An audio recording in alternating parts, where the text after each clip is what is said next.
This is our full board meeting. We're gonna call the meeting to order, and we'll start with our, thank you. Our public session. So members of the public get 2 minutes to speak. And then from there, we'll go into our public hearing and then our business session. One point of order or notice for the meeting, the business session says that the treasurer's report is going to be in the early part. The treasurer's report is going to be during committee meetings because the treasurer is running late. So, and we decided we could wait for her. So with that notice, let's take a look at the public session and see, make sure that everybody who is here signed up, signed in. So, if you are joining us online and you signed up for the public session, we would ask that you raise your hand so we can find you. All right, and if you are in the room, raise your hand if you signed up for the public session. I'm specifically looking for Roger Manning. Okay, welcome, Roger. Please come to the table so we can see you, and you are first. Welcome. Hi, CB1. I'm Roger Manning, co-founder of MAGIC, the Metro Area Governors Island Coalition, a community group that's concerned with public use on Governors Island, primarily concerned with keeping things low-rise and as non-privatized as possible. That's the overview. And just I'll highlight a couple things from a September report that we highlighted for the waterfront maybe the other last week, I guess. Have flyers that have our website on it. I can hand these out so you can see the whole September report. Two things in particular. One is the new Harvest Pool extension, which was MAGIC's idea to put that swimming pool facility where they're putting it. So it's great. I don't know if they got it from us, but the problem is scale. It doesn't look so bad on paper, but when you look at, if you're out in Governor's Island and you look at the new building, it's a monster. And that's actually the word from what the Climate Center means to describe it that way. It's just huge. It's 75 feet, which doesn't seem that much, but that's higher than Outlook Hill. And it's only one, we're kind of using this as a reality check. This is 1/3 the height of them. Other buildings that are planned to be built or that would be allowed to be built there by the 2021 rezoning. So the scale is an issue, and there's a demonstration of the reality of it. It'd be great if people saw that. When you look at our report, we have lots of photos. And the other concern that we'll jump to is glyphosate. Glyphosate, also known as Roundup, a very, very notorious pesticide, has been sprayed in large areas of Governor's Island. All around Fort Jay is still, you'll see the ground is still very brown. They started spraying in June. It takes a while for Roundup to go away. In fact, there's a law that if you spray in your farm area, you have to wait 3 years after spraying pesticides, certain pesticides, to recertify organic. Point being, it takes a while to go away. It doesn't go away right away. So it's in the hills and it's around Fort Jay, and bad enough they're spraying it there. It's banned in all New York City parks. You cannot use Roundup in New York City parks. It's banned there. But ironically, they're admitting that there's no parkland in Governor's Island by spraying glyphosate there. It's bad enough that they're doing that, but then Pro NYC's new farm locations pushed on to the glyphosate, at least a third of it, and that's upsetting. And then they're not trying to keep people off that ground. And that's another issue we're having with, and you'll see in our report, supposedly, I think the trust, and I think Pro NYC and other folks are underinformed with regards to Roundup. So I guess I don't know how to hand these out. So You can leave them with Lucy and people can take them. That's where we put all our elected board reports and things like that. Thanks for all the work you've done, your resolution in 2020 regarding the zoning, GovIslandCoalition.org. Okay. Thank you. Thank you very, very much. All righty, we're moving right along. And I don't see anyone else who has signed up for the public session. So I'm gonna ask if you're in the room from the public and you have, you would like to speak, please raise your hand and ensure you signed up online. Fantastic, seeing no one so far. If you are online and you are one of the public attendees and you have something you would like to add, please raise your hand.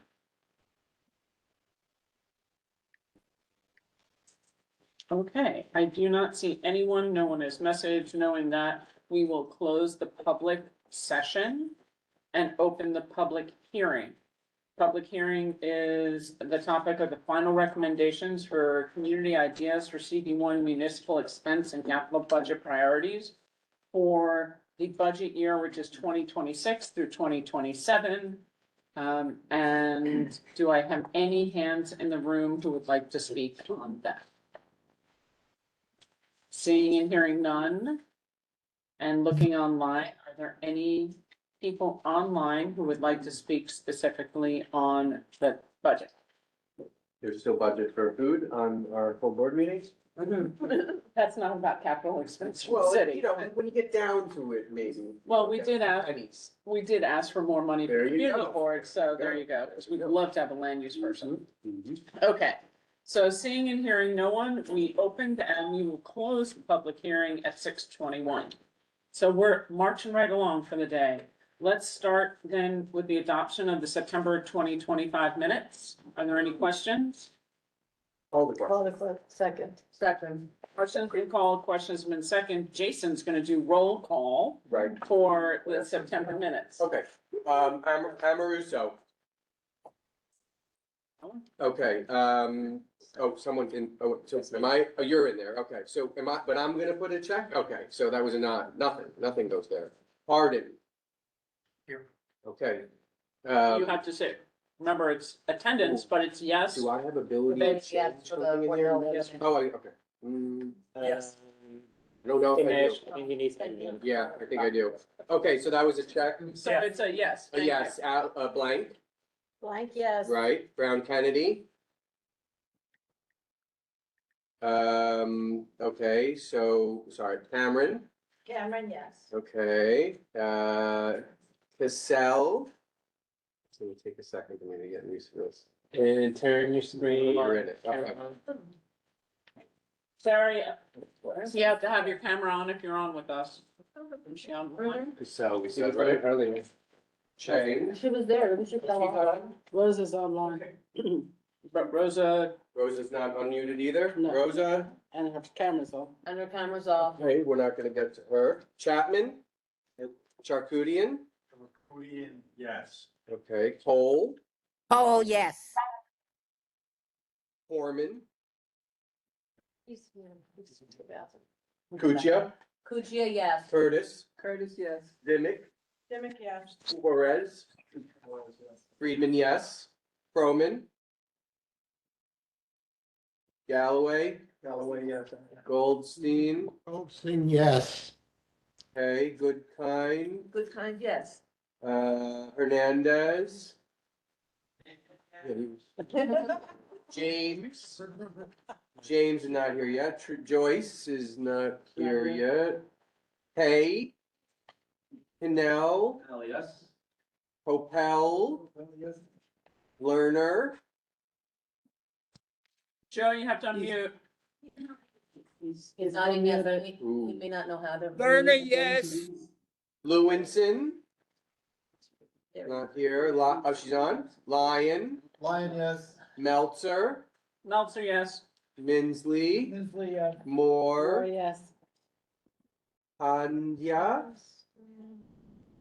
Portia Corey, Rios, Christina Robinson, Christina Robinson, yes. Rossi, John Scott, Sean Scott, John Scott, yes. Jared Shear, Star, There you Yes. Star, yes. Sung Jimmy, Sung Vera, are. Yes. Thompson, Yes. Townley.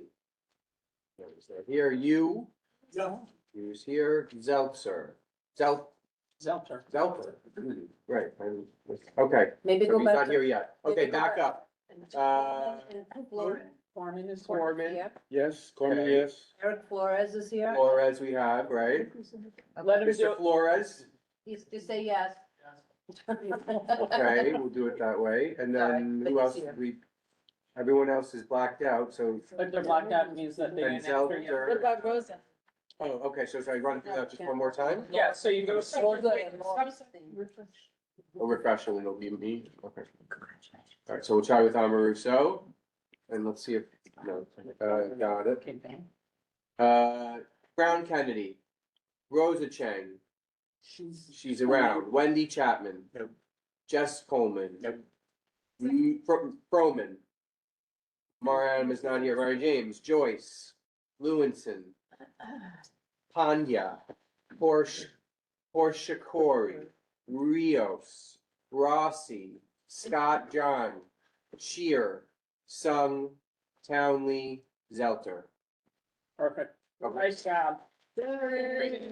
First roll call for Jason. Thanks very much. Jason. And with that, oh, guess what? We'll reopen that for the person who just walked in the door. Last name and vote, please. On the minutes. Tori and yes. Okay, perfect. So, and since we are very fortunate today, we have our state senator, Brian Kavanaugh, with us. So Brian, come pull up a chair, either wherever you want. And, or stand, whatever you're comfortable. I'll get The owl. Pick one or any owl will work. Hi there. State Senator Brian Kavanaugh, very happy to represent all of you. If you'd like to sit, because I know you're traveling around a lot. How could you tell us? I'll say unless. Okay, good. So again, happy to report just a few updates. Dan Myers, our community affairs director, is here as always. But just a few things. First of all, we hosted 3 flu shot clinics recently at Ryan Nina on the Lower East Side and Meltzer Towers and No Baton Faith. relation. And Hammy Towers over these. No. And at Grad Street Settlement with New York Presbyterian, just a reminder, getting your flu shot is pretty much good for everybody and particularly for people who are older adults. It's strongly recommended. They're available widely. If you have trouble accessing those, please do let us know. And we do these events every year to remind people that and also to get lots of people flu shots, which we did.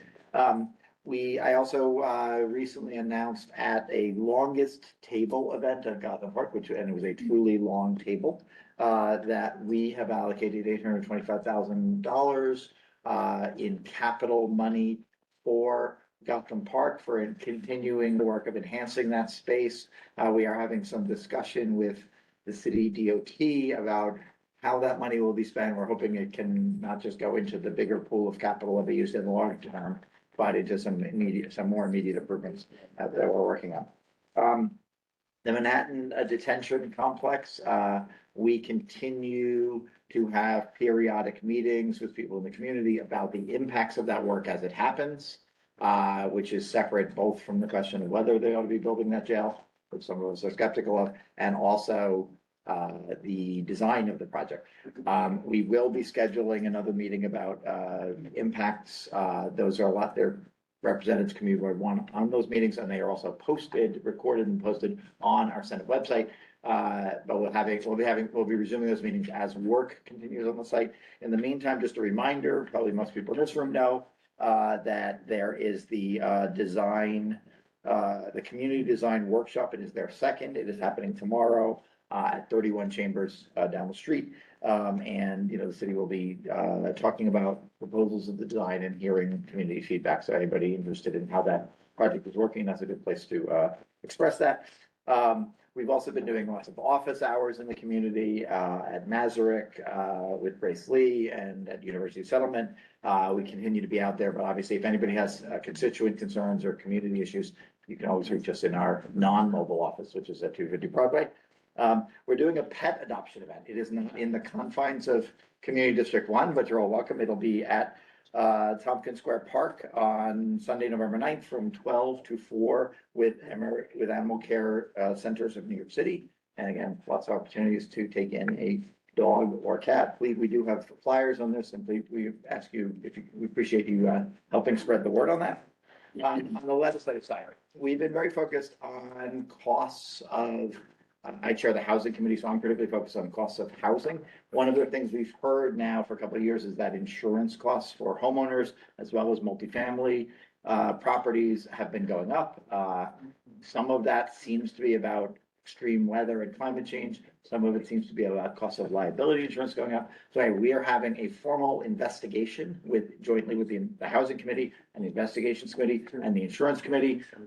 We have formally requested a great deal of technical information from insurance companies. We've gotten that information, we're processing it, we're meeting with the regulators who work at the Department of Financial Services, and we will be having a hearing on that topic, which is on the 18th, can you confirm, Dan, that it's the 18th, because it's definitely it's that third week of November, it'll be a public hearing, it'll be at 250 Broadway.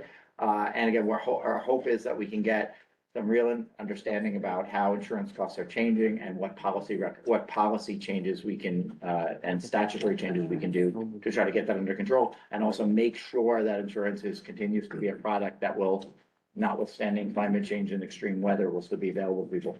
There are officials at the Federal Reserve who estimated a few months back that there may be 10% of the US will be effectively uninsurable in the not too distant future, which if you can't get insurance, often you can't get a mortgage. So we're trying to get ahead of that in New York. We are in better shape than the Gulf Coast and County, but we're really trying to get ahead of it and have a legislative package ready to go in the new session. Speaking of weather and resiliency, the Northwest Bronx Battery Park City Resiliency Project is moving. We understand there are a great many concerns about the impacts of that on the community. We are trying to make sure that there is an appropriate forum, working with the community board and the public agencies running that, and lots of interested parties in the community, again, to address the real impacts that are going to happen of doing a project. I mean, some of those impacts are inevitable, but we're going to make sure that they're doing everything possible to mitigate and minimize those impacts as that work goes on. So we will have more news, hopefully, with our kind of working group style approach, that where we get everybody in a room periodically to make sure that the agencies are hearing directly from the impacted community. So we're working on that. I think we have it's the time of year where your bills are pending on the governor's desk, and some of them are getting signed, and hopefully not too many of them are getting vetoed. We did pass a bunch of laws this year that have recently been signed into law. We passed a law making sure that we have policies in New York against discrimination in housing appraisals. That's often if your house is being appraised based on inappropriate factors, you often, the value of your main asset is in jeopardy. So we passed a law formally after some evidence that was going on. We passed a law banning that. I've got a bunch of things I don't want to, I know, I don't want to go too long. We extended security deposit protections we basically, during when we were doing the Housing Stability and Tenant Protection Act, we extended protections to basically make sure that your landlord is not improperly keeping your security deposit, making sure if they are asserting a right to keep some of it, they tell you promptly what those conditions are, and you have the ways to address it. A big thing that we're working on that we passed this year that we're still, two big things I want to mention that are still pending. One is we passed a bill. The federal government has formally announced now that they are walking away from the basic laws against discrimination in housing and employment and other places. The notion that if you are engaged in an activity that is systematically discriminating against people, the government, that's improper. We took steps to codify those laws into state law. So our Attorney General and our Human Rights Commission will continue to be able to basically enforce those laws and make sure people aren't subject to discrimination. That bill is still pending, and hopefully the governor will sign it soon. Certainly, it's got till the end of the year. We also, I've talked about this a little bit here before, but we have a bill that makes sure that bike and scooter batteries, when they are done, they get properly taken back and disposed of, and the industry that produces them is responsible for that. That's also a bill that's pending that we're hoping to see soon. We've got a lot of bad news coming out of the federal government lately, including the fact that the lights are largely off in federal agencies. The most immediate impact we're dealing with is reductions in SNAP benefits. SNAP benefits are a good fraction of all New Yorkers benefit from SNAP, which is our basic ability to make sure people have resources to put food on the table, families and individuals. even before the shutdown, that HR1, which I refuse to call big and beautiful, had already put new obstacles in place that were kicking in soon. There's always been a waiver that basically SNAP has always required that you work. But typically, if unemployment is reasonably high, states can get a waiver for that requirement and continue to provide the benefits to people who are not working and are arguably most in need of the benefits. That was a routine process. We had a waiver in place until well into next year. The federal government had basically rescinded that, and so those benefits were already in jeopardy even before the shutdown. The federal government has now officially notified the states that there is not money to make up for that during the shutdown. They don't have money they can transfer for that most basic need, even though that's what they've done in past shutdowns. So the governor has announced a couple steps to help mitigate that, adding additional funds to some of our hunger programs, but just candidly, it's really not enough. We want to make sure that if people are having concerns getting food, I've been to a couple rallies and other places calling for rescinding to these changes, but we also now need to come together. It happens that Lower Manhattan has a lot of organizations that know how to provide food for folks. And so we're working with all those, and we also in the Senate, we've pushed for a broader program on emergency food. We have not gotten agreement in the past budgets for it, but I think it's going to be an ongoing conversation. But just from my perspective, that's the biggest, most immediate. There's obviously some other negative impacts of that too, but that's the biggest, most immediate one that we're facing, right? Those benefits are expiring now, like in the next week or so. Saturday on the 1st. Yeah. Can you? Let's let him finish first, No, and then we'll go around the room, because it's I will wrap up there, so happy to take. awesome. So Christine, would you like to go first? I absolutely would. Thank you. Thank you very much. I appreciate that. My question is going to be on SNAP. There are in our district, a lot of people who receive SNAP. What can they do now? What's being done? Is the governor going to provide assistance?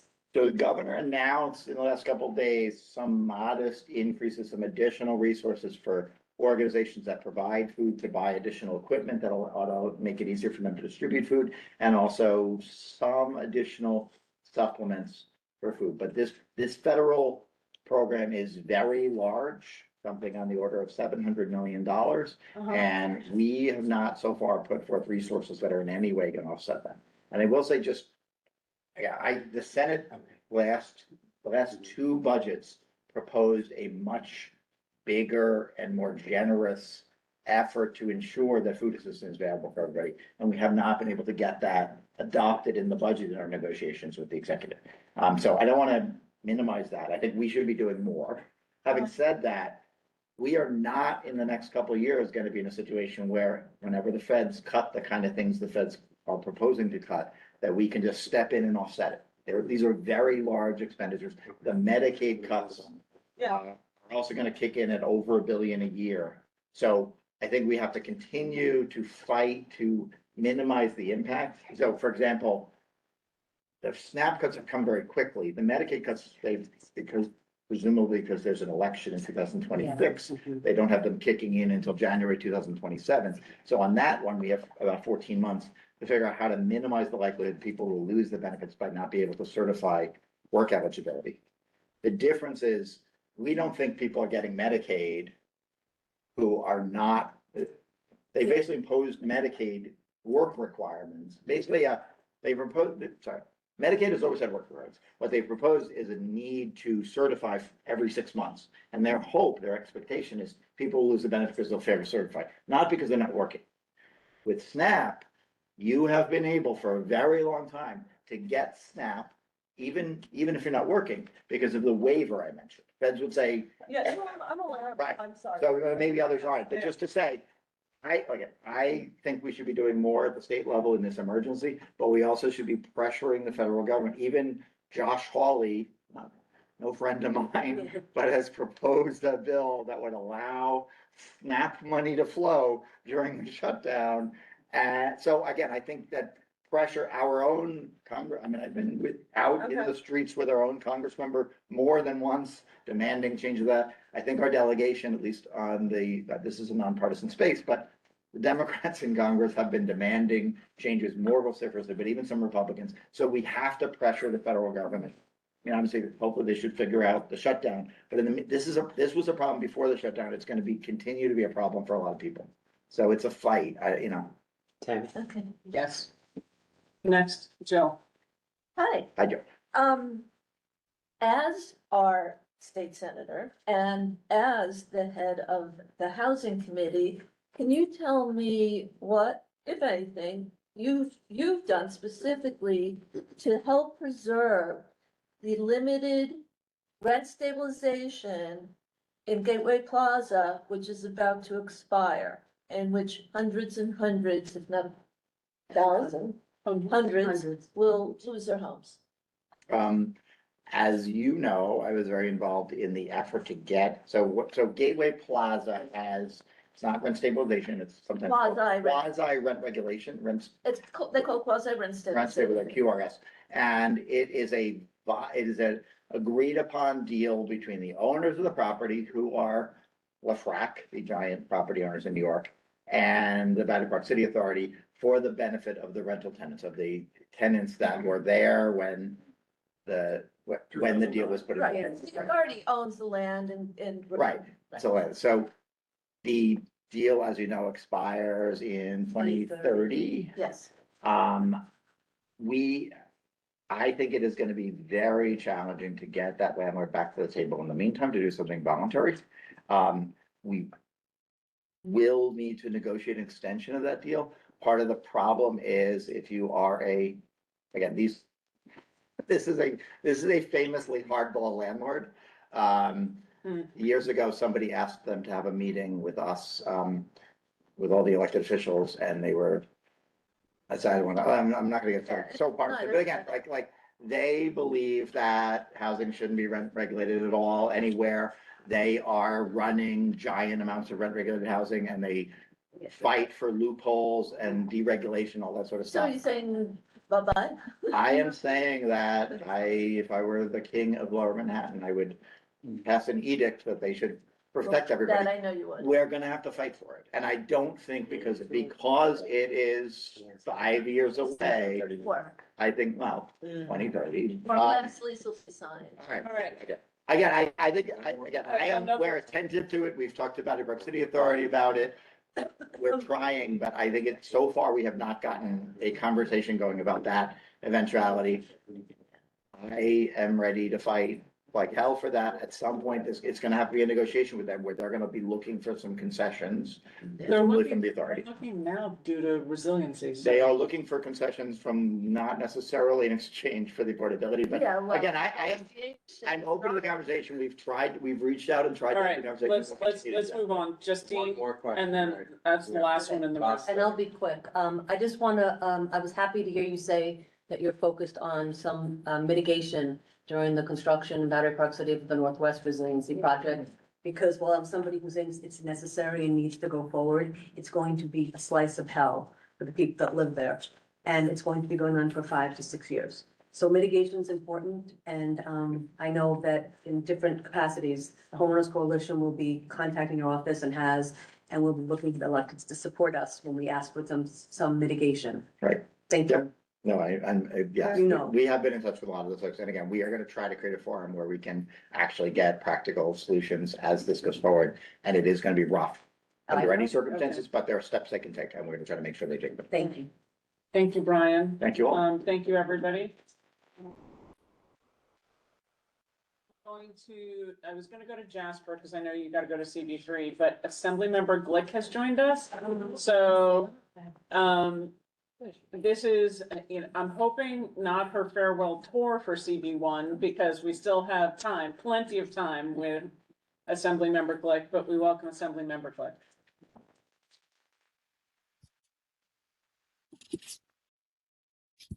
I'm very happy to see you all, and I'm here to thank you for your service and for your kindness to my staff and to me, and I'm not going away for another year.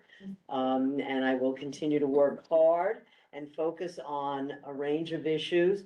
Today, I talked with my legislative director about our priorities, because we don't want to do 40 things and not get most of them done. we're gonna focus on a handful of things that are critically important. The Screedry bill being number one.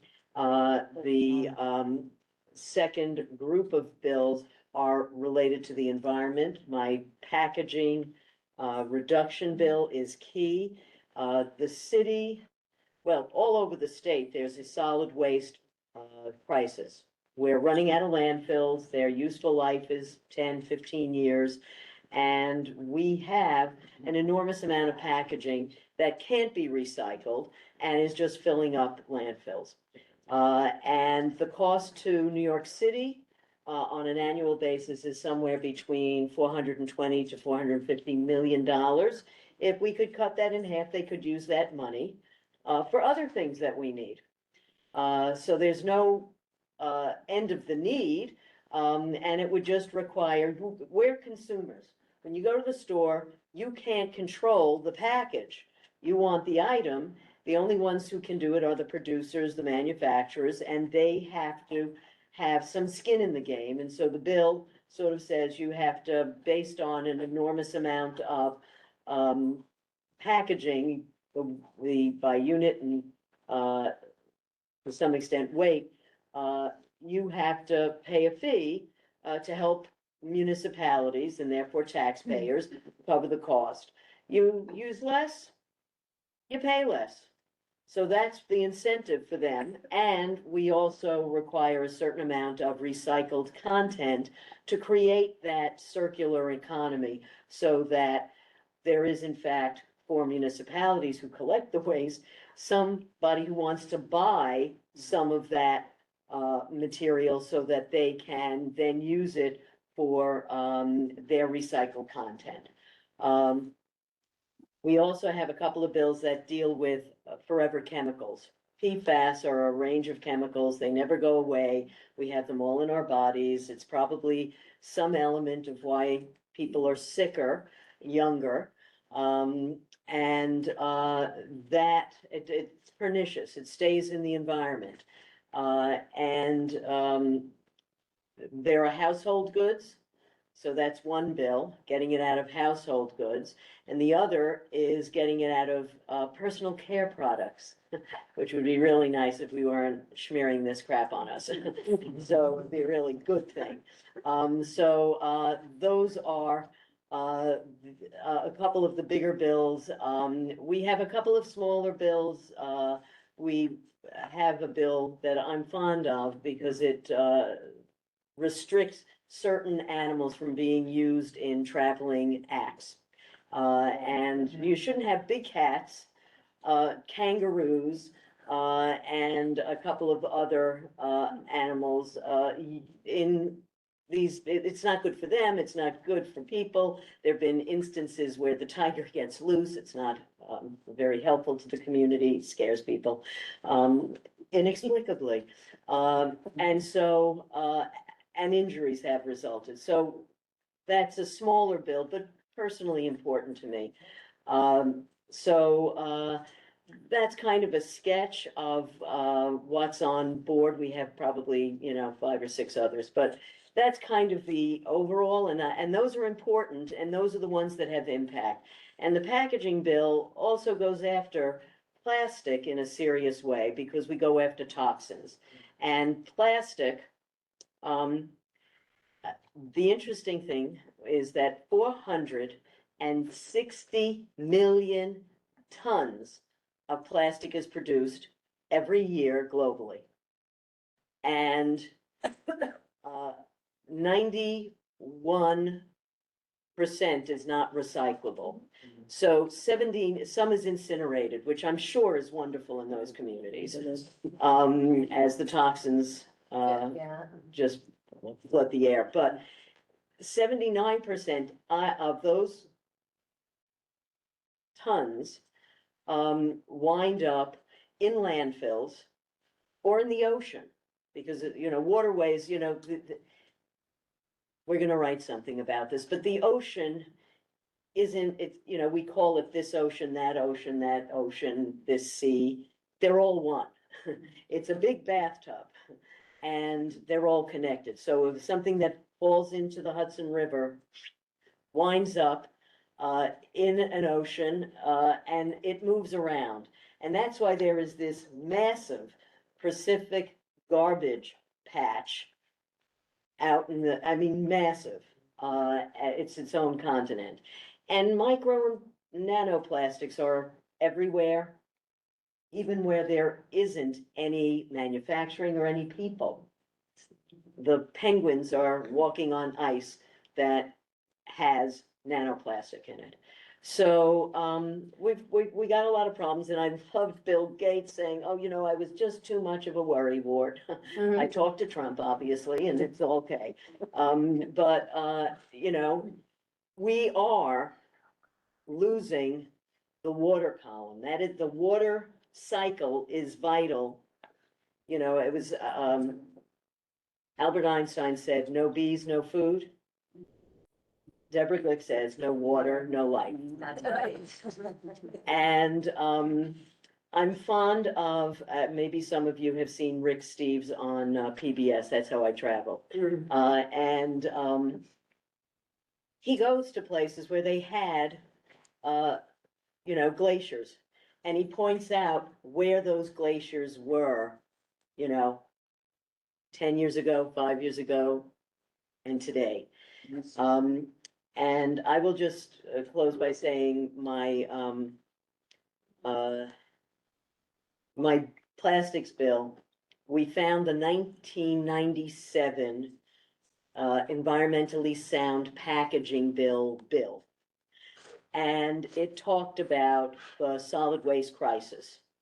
And it talked about how we have X amount more 20 years later, once we started studying solid waste. So all of the manufacturers and the producers who come in and whine about how we're moving too quickly, we are not. I was on that bill in 1997, and I am doing everything I can to make certain that we get some bill that starts to make an impact, because we don't have a lot of time. And once the landfills are, it'll cost us a lot more to ship it somewhere else. So, and I will tell you, our friends up in the Ithaca area, they aren't crazy about all our garbage. They're just so picky. But with that, I look forward to the various holidays. Halloween has outstripped everything apparently. Yeah. And they're wonderful. It's such a creative part of New York. It's just great. If you haven't been to 11th Street, just off of 7th Avenue, you should really go. This woman's brilliant. And there are wonderful things everywhere in every community. So enjoy Halloween. Enjoy Thanksgiving, because I don't think we'll be back before then. And then we'll see you before the end of the year. All right, So thank you. well, just to elevate what you said, New York was voted one of the best cities in the country to do Halloween in. Yeah. So we love that. All right, around the room, hands up first. I saw a couple. Cody, you're first. I have a kind of silly question, but it's relevant and timely. As you know, on Sunday, we switched back to the standard time from daylight savings time. The DOT has said that in New York, you know, has been advising drivers, pedestrians, cyclists, everyone to pay close attention to their surroundings, because of course, it's gonna be dark at 5 o'clock. And, crashes do rise during this period. I know there was a bill like a couple of years ago by this gentleman from Rotterdam who, would make daylight savings times permanent, or push to make daylight savings times permanent. And this would take a pact, I guess, with other states or something to that effect. But is there any talk of such a thing? No, if anything, they're looking to eliminate Right. daylight savings times. That's more the national move. So I don't see that being top of mind right now. And yes, people do have to be careful. There's eye doctors say that it takes a certain amount of time for your vision to adjust to the change in light. So yes, everybody should be very careful. And of course, there will be the marathon on Sunday. So all the more reason to be careful. So I just don't see that happening. Okay, Christine? Do you happen to know the bill numbers offhand for the two that you spoke about? Well, A 1749 is the packaging bill. I don't recall the PFAS or the beauty justice. We, call the office, we have them. Thank you. Okay. Darrell, did you have a question? No, okay. Okay, anybody else in the room? Jill? Thank you. Nice. Thank you very All much. the questions. All right, I see no hands online, so Deborah, thank you very much. We really appreciate it. And the best thing that we know about you is you will always be fighting. So we look forward to the next year. Yes, and I keep telling people, I'm not running for reelection. Right. And I have another year in my term, but I'm not dying. Yeah. I will still be around but I will deal with and focus on the things I care about and not everything else that my other colleagues send to my committee that I just, I don't know what we're gonna do about Brillo. I mean, yes, it does break up, but it's really not the crisis. Exactly. Thank you. Really appreciate it. Jasper, we know you got a rock to another community board, so come on up. So Jasper, if everybody remembers from last month, is our new rep at the mayor's office. Come on around this side, if you don't mind. So Jasper, take it away. Well, first I'd like to thank the chair and also the district manager for having me today. I am the new Manhattan Borough Director covering Manhattan South at the Mayor's Community Affairs Unit. The work at our office does not stop, right? Regardless of who's in charge. So we still have a mission to perform. I have a couple updates. Some of them might be a little bit older from the last month. First, I'll start off with obviously the SNAP concerns are something that the city takes very seriously. I spoke with the Director of State and Federal Affairs today for the Department of Social Services, and he informed me that the city is waiting on guidance from USDA, from the federal government. There's a lawsuit from 26 states against USDA right now. So I believe the courts are going to intervene. That's what we're forecasting. The governor came out with, I think it was around $11 million last week for food pantries, and yesterday she came out with an additional $30 million. So that doesn't go directly to SNAP benefits. But that is something that's happening at the state level. That being said, and some of you may know this already, the mayor announced the citywide speed limit for e-bikes to go into effect on October 24th, which is at 15 miles per hour citywide. Once implemented, this limit for e-bikes, e-scooters, and pedal assist commercial bicycles will match the same speed limit that currently applies to stand-up e-scooters.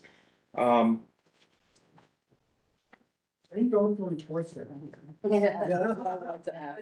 I believe enforcement is with DOT and I think also NYPD. I can circle back and get the specifics on that.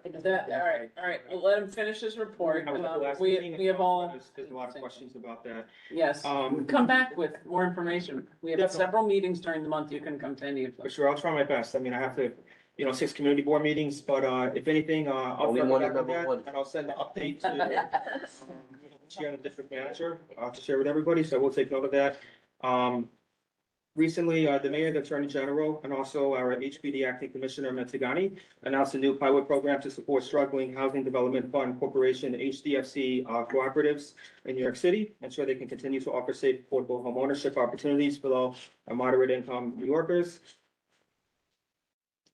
The mayor also announced a new proposal to further support New Yorkers struggling with substance use disorder and address public drug use. This would be a new legislative change that he was proposing in the 2026 state legislative session. Currently, all agency legislative priorities are under review and most likely will be subject to the incoming administration, whether or not those will be the city's priorities going into the next state legislative session in 2026. The mayor also announced progress in supporting individuals with severe mental illness. And released the city's first ever voluntary transports dashboard, providing New Yorkers with unprecedented accounting of program. This is development from the Mayor's Office of Community Mental Health, led by Executive Director Eva Wong. And the mayor also announced that the city has connected 3,500, actually over 3,500 homeless New Yorkers from streets and subways to permanent housing. Last but not least.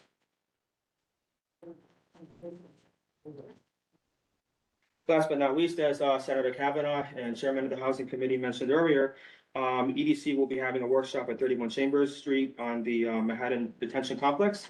We encourage everybody to attend. The Mayor's Community Affairs Unit, we take the community's concerns very seriously. I know there's a number of resolutions that CB1 has also sent over to our office, also predating my time, which only started 4 weeks ago. So that's under review, and there was a proposal that was brought up at the last meeting by a couple of people here regarding a proposal for that detention center that went to the Deputy Mayor for Operations Office.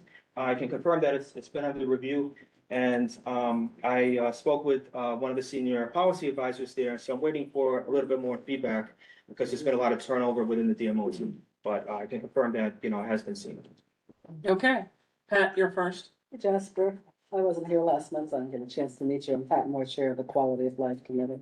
So if there is a way to enforce the speed limit for e-bikes, there should be a way to enforce people riding their bicycles on the sidewalk, which is illegal if you are not under the age of 12.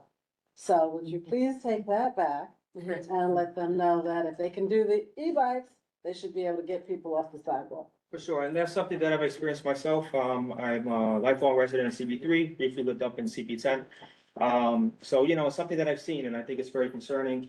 I will take that back to DOT, to their team. I mentioned that, personally, I agree with you. There should be, and I believe that there, are laws in the books about that, but, sure, we Okay. can agree that there should be. My other complaint, which is, Zach is probably I know Zach's been talking to you about. In front of City Hall, when you come off the bridge, looks like crap. There are all of these vendors. People are sitting out there eating. There were rats running around. I know some more garbage cans were put there. But this is City Hall. People come to New York and they say, this is where the mayor works. There should be something about cleaning up that area. Both the mayor and the city For the council council. work there. I agree that it's been an issue. I see it firsthand when I leave the office late and sometimes when I come in the morning. There was some enforcement that took place within, I think within the last month. Last one. But I know that this is a recurring issue. So I'll follow up to see what's the latest. The city's monitoring it, but it's still prevailing. Show the mayor. He should be embarrassed. I hear you. Okay, And thank you. I'll take all the concerns back. Anybody else in the room? Also regarding the rat issues, I have to circle back. I mean, the rat SARS, unfortunately no longer with us and that's been. A significant decrease, but I see it's, still happens at City Hall Park. and Okay. That's a concern, so I'll take it back. to my Thanks, team. Jasper. All right. Anybody else have anything else for Jasper? The workshop is, Tomorrow at 7 PM. And it's led by EDC. I think there'll be And other still city about agencies there. I will hopefully be between that workshop and also the first precinct council meeting, if I'm able to get coverage. So I will try to be there to begin. It's purposely offset the times so you could get to both. Okay, wonderful. Well, confirming I'll definitely be. Did you say the first precinct committee meeting is not until Thursday? Obviously, I got an email saying that they moved it to tomorrow. Oh, I didn't see it. Lucy? I didn't see that. Did they move the first precinct committee council meeting to Wednesday? Thursday, right? The 30th. It was Thursday. So you're all set. Thursday, but I'll check. Okay, Francis, Just, one more question about the vendors licensing the vendors by City Hall Park. is by what you're City talking- Hall Park. I passed by a couple and I checked their licensing and the ones that don't have, I asked them about it and they look at me like I'm crazy. For license, what are you talking about? So anyway, I understand that there's some kind of issue because if you're a veteran, you get preference and so I But wonder you if still have to you're- have a license. Yeah, are you going to look into that or take that back? I will definitely take that back and look into it, because, there's a couple of different teams, within the mayor's office and our city agency partners, that will have some information on that.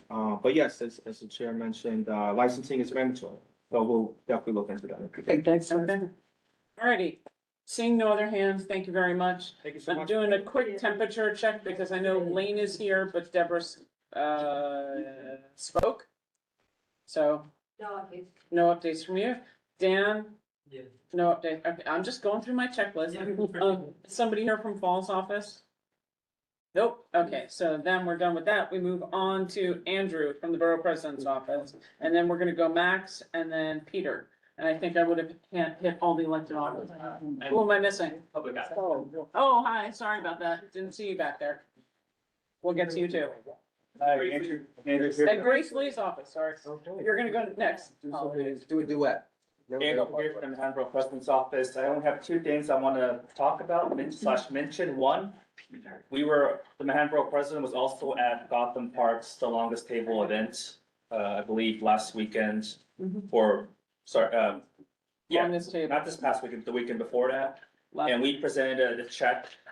It was just, it was a ceremonial check, but we gave out $1 million to Gotham Park. Nice. Yeah, and then Are we getting bathrooms? Don't, Traffic. let him go. It's 7:06, let him go. a He's got complete 4 list of minutes. this year's capital allocations from our office can be found on our website, manhattanbp.nyc.gov. There are other projects throughout the borough of Manhattan. I just mentioned this one because in this district. And secondly, we just concluded our community board leadership training series last week. Thank you to those who were able to attend. If you weren't able to attend, we recorded the sessions. They will be uploaded into our YouTube page soon, and you can access those videos soon. And that's my report for this evening. Thank you. All right, thank you. Anybody have any questions for Andrew? No, perfect. Thank you. Apologies to Simply Member Lee's office. You're next. Where'd he go? I think it's, I think Ah, come on around, come on up. Sorry about that. That's my bad. That's my bad. All good. Okay, hi everyone. Of course, my name is Hayden. I'm Director of Special Projects for Grace Lee. Got a few updates tonight. So let's see. First, our office has temporarily changed. We're no longer at 64 Fulton in Friday. Now we're over at 250 Broadway, room 2232. So any constituents looking to set up a meeting or anything like that, please be aware. We also have that, of course, on our website. Our legislative mailers should be arriving at households shortly. We worked really hard on those, and so really excited that they're out. Chinese and Spanish copies are available online. All anyone has to do is just scan the QR code on the back, and it'll take you right to the website. So that should be very, very user friendly. Additionally, after speaking to community members, we've contacted Department of Homeless Services and the Parks Department to connect people with these services, but also discuss how to further clean up Saturday Roosevelt Park. You know, that's been in people's minds a lot lately. Additionally, we contacted Department of Sanitation to help clean up the encampment on Rutgers and East Broadway near Yeshiva, where elementary school children are walking past daily. DSNY, they did commit to regular check-ins of that area, so that's great.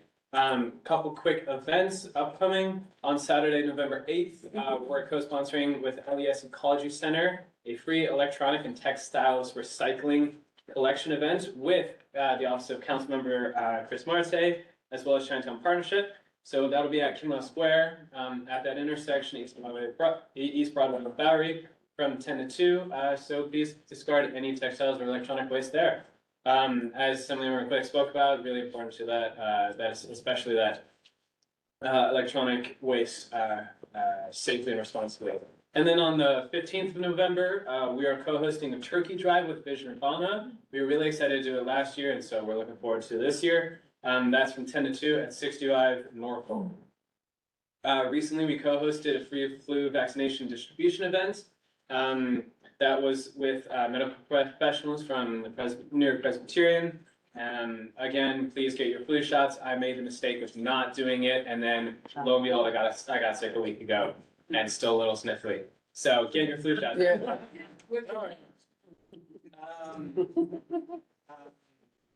And then we hosted another free paper shredding event with Department of Sanitation on Friday, the 17th of October.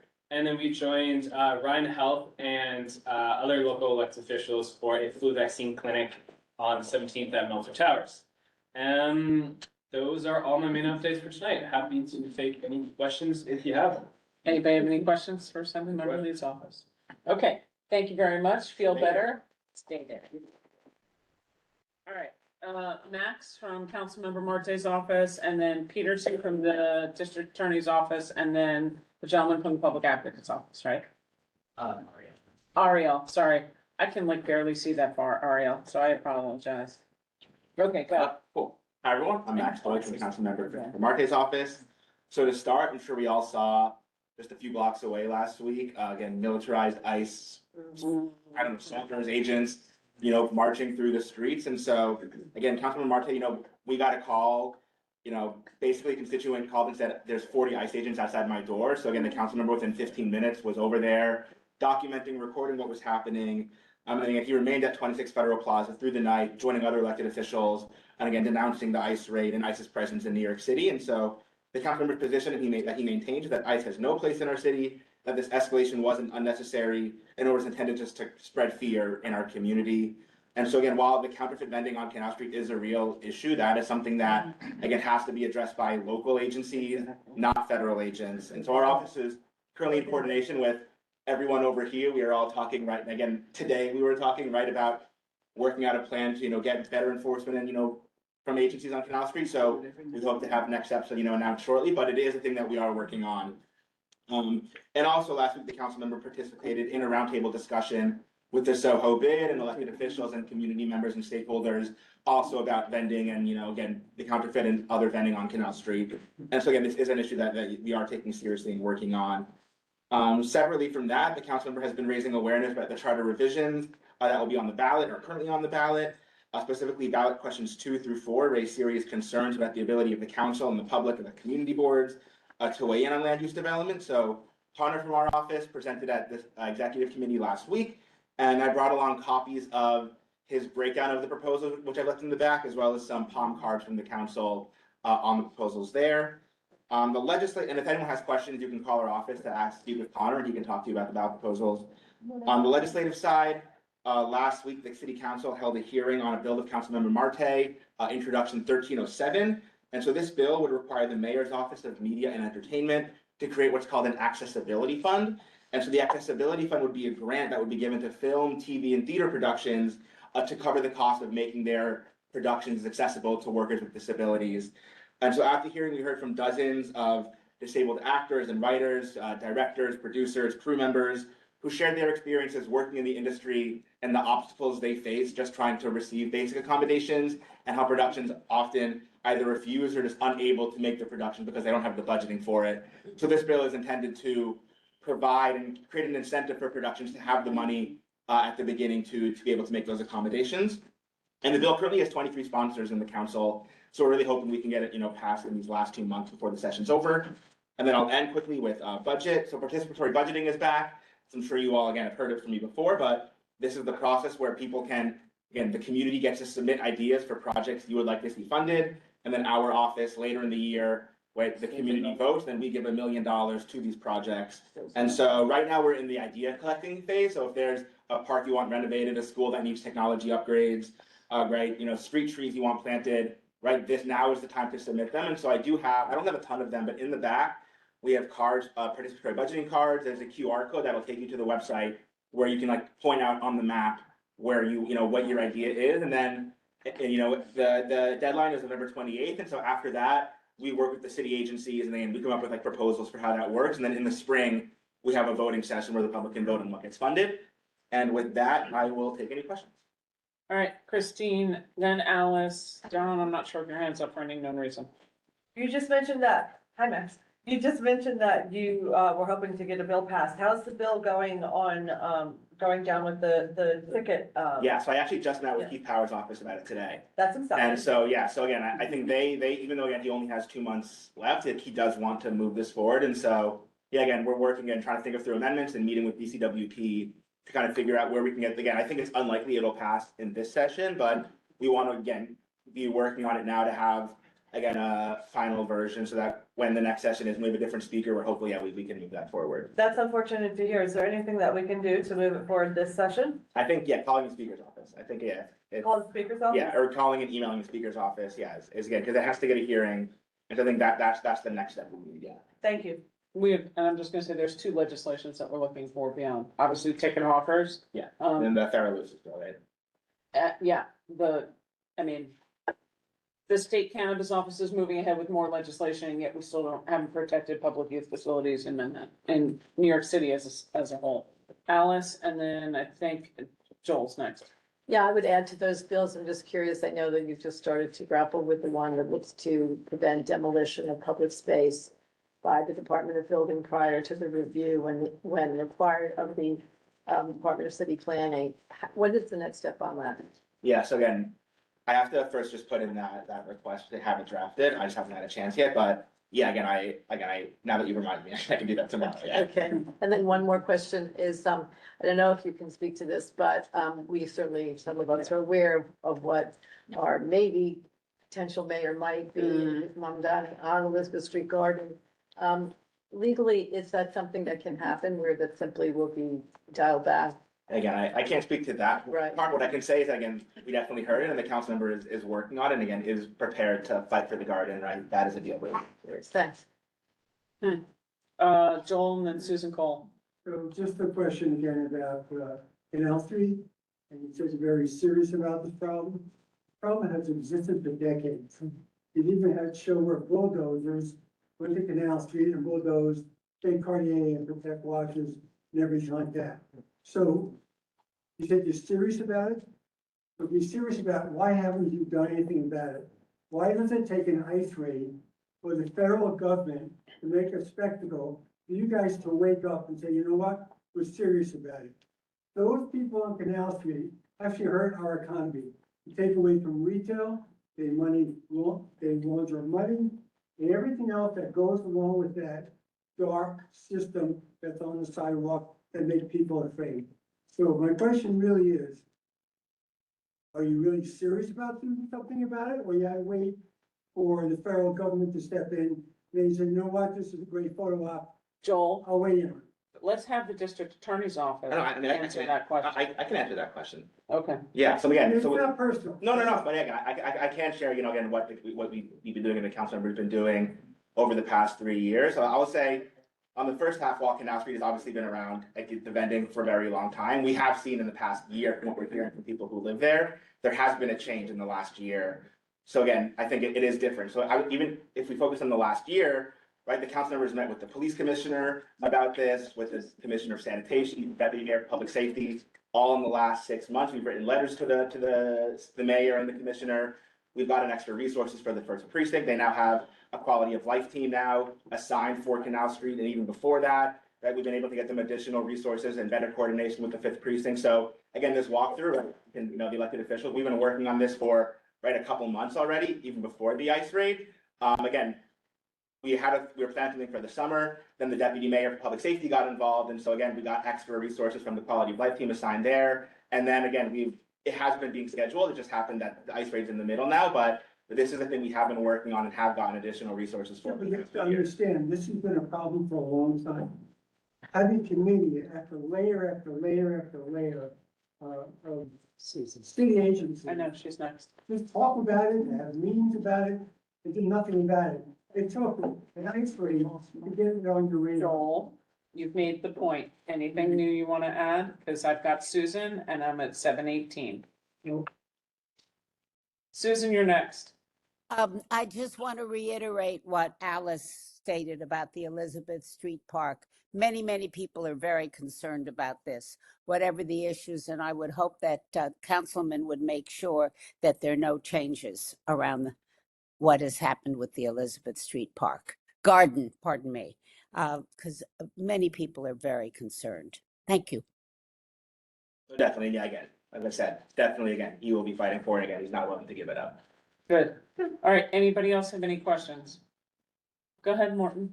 You know, I don't know, the gentleman who was asking about the situation on Canal Street, that I've been involved in the Chinatown community for 25 years, and the nature of the problem changed. At one time, a lot of the landlords and the building owners were renting to people who sold counterfeit goods that doesn't happen anymore because, various administrations, crack down on that and find landlords, and they just don't do it anymore.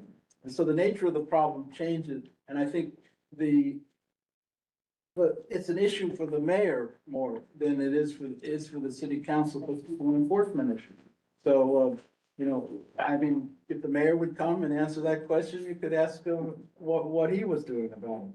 So the situation definitely has changed over the years, and the vendors adapt, and different approaches have to be used. And also have people buy it. Okay, well, you're never gonna change people on that one. All right, anybody else have anything else for Councilmember Marte tonight? Yeah. Hearing and seeing none online, I think Joel's point, gonna wait for you, Ariel, you're gonna be last. Joel's point goes next to our district attorney's office, and Peter is online. Peter, I'm sure you heard Joel's. So I'm gonna ask you to respond as well, because again, a lot of that has to do with that. And give your report, and then Ariel will take us home, so we can keep going. Okay, thank you, Tammy, everybody. Apologies for not being there in person with you tonight. Before I give my updates on indictments and prosecutions, I guess I have to add in on the issue of vending and counterfeiting on Canal Street. Our office also participated with Councilman Marte last week at the Soho Broadway roundtable.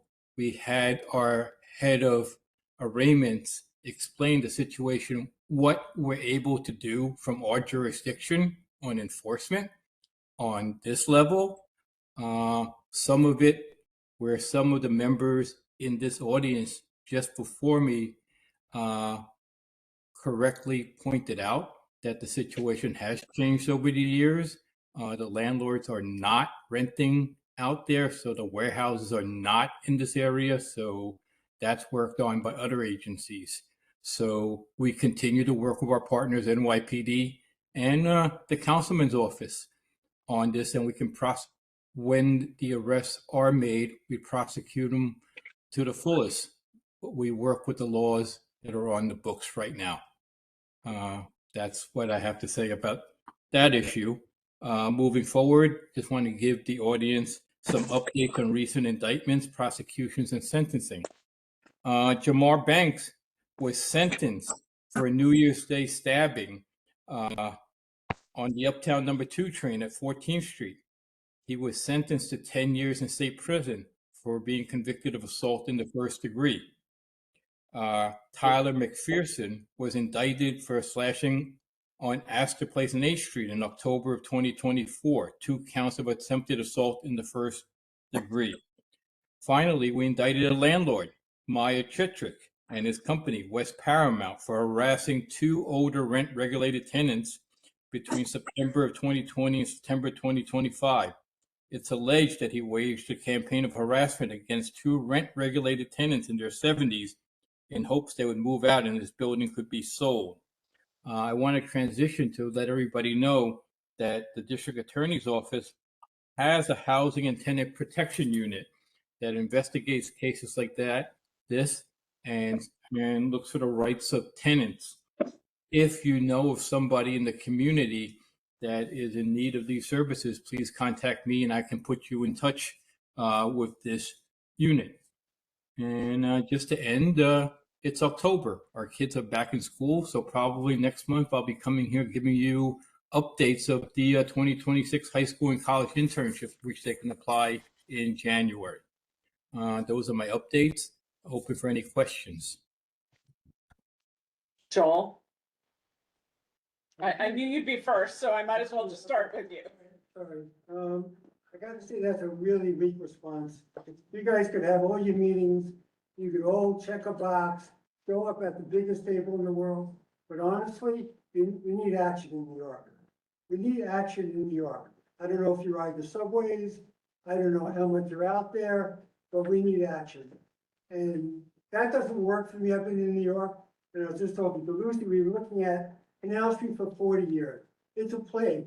You guys know about it. It's in your backyard. You just have meetings about it. We need action in New York, not lip service.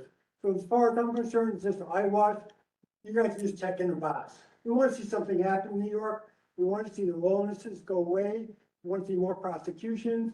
We want law and order back. And I think your boss really needs to step up and do a better job. Thank you, you're done. Next, anybody else in the room?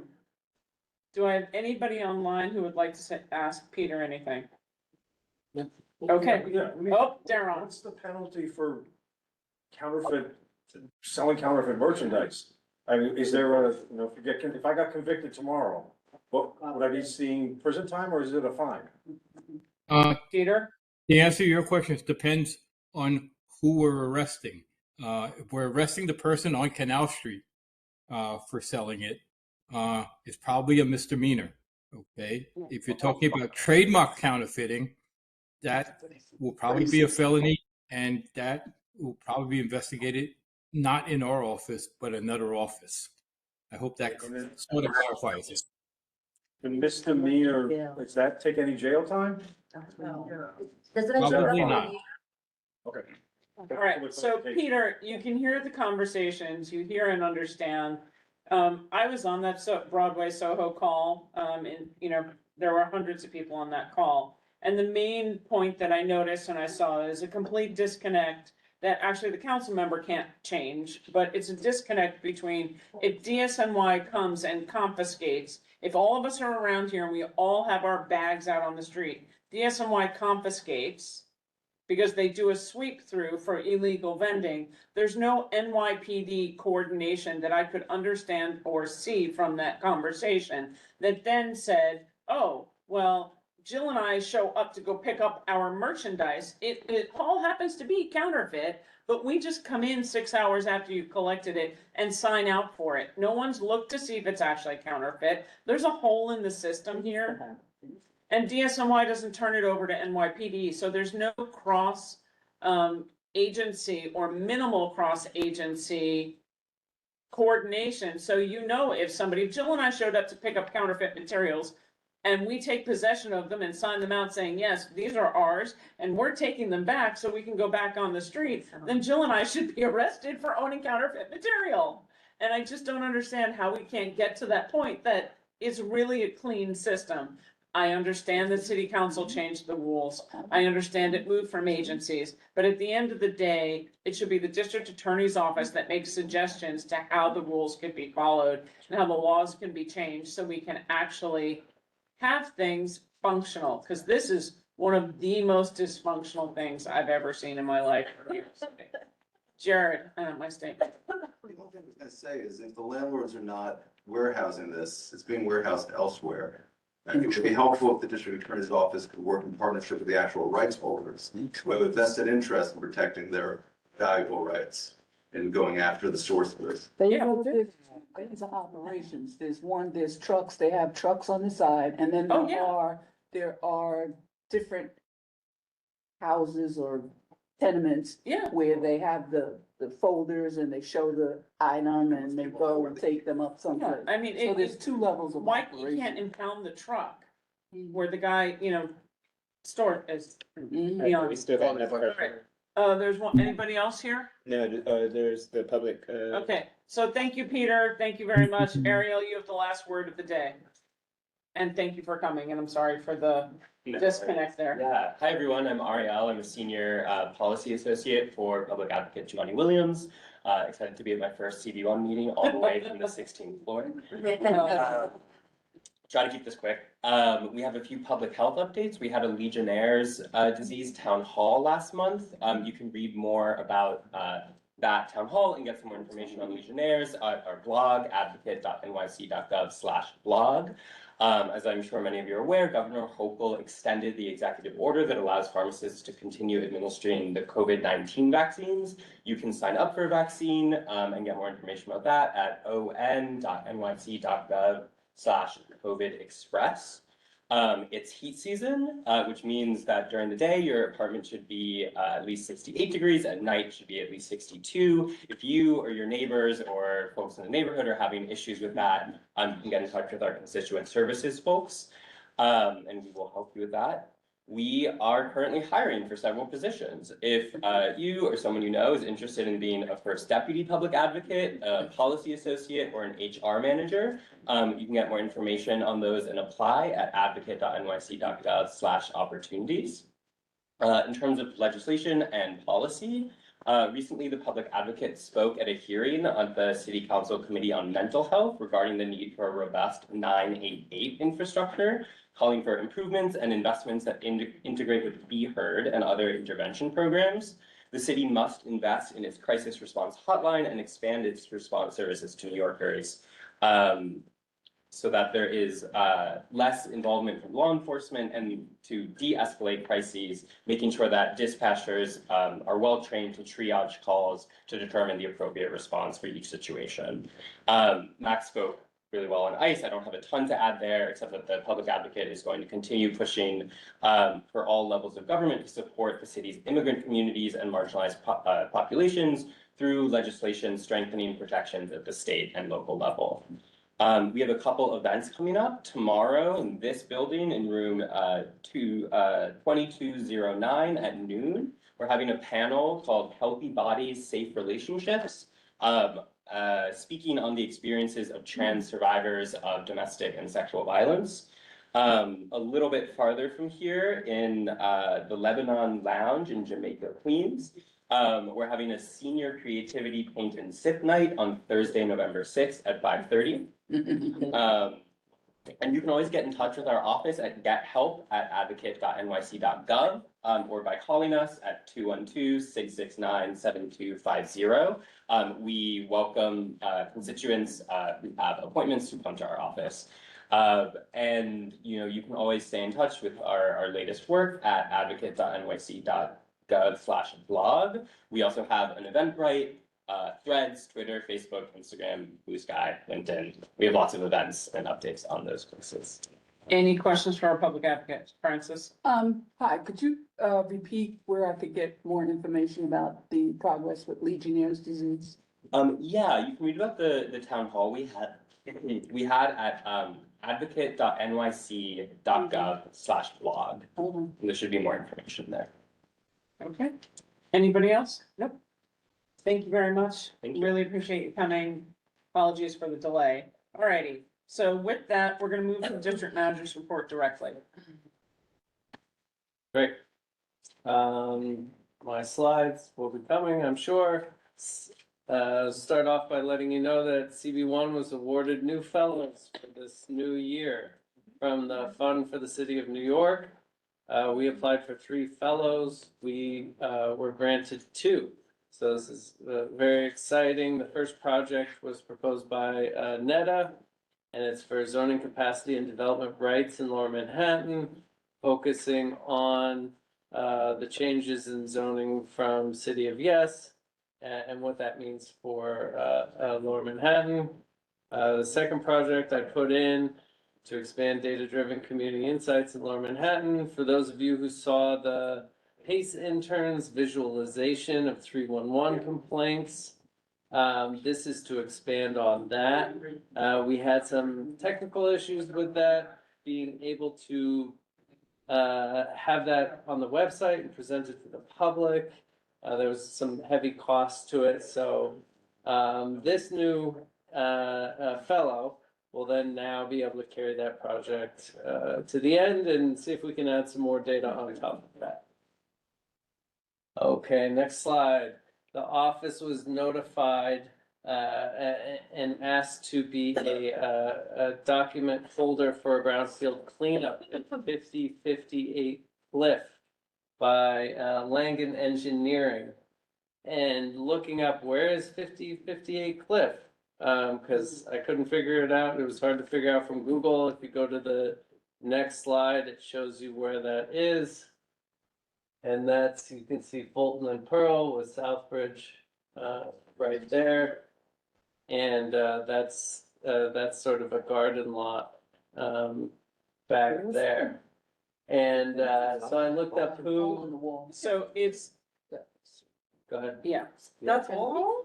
It's, okay. So it is in the South Bridge area, Yeah, right? So if you think of the decommissioned street that goes up to like where Squires is, and yeah, if you were walking from Squires over to Water, there's a green area that's fenced in, that is behind where the MTA output thing is, and on the side and the back of what is, I believe, the senior center right there. And that is the lot that they're talking about. Can you stand up and, so where's Bolton Street? Where's Bolton? Bolton, here's the grocery store. Okay, okay. Here's the Okay. driveway going Now I got in, it. So why is that, courtyard. right, so why is that Yeah, a lot they're that's? eating off that ground. What's going on? It's, Well, we will find out. We have invited them to come. great. So when they come, ideally to environmental protection for the brownfield cleanup. It is? it is part of St. Margaret's. It's owned by Trinity. Okay. And, Like a tower. there's an entity that owns it. I looked up the entity. It traces back to Trinity. I called Trinity and said, what's going on with this lot? They said, oh, we were just gonna call you. So, that's great. They will be coming to the board, at some point, to share what their plans are. We knew it would be, we don't have any information yet, so we can't give any out. We just know that we were notified. We knew it would be a very vibrant discussion and of concern for the board in many ways. So this is why please watch the agendas up and coming.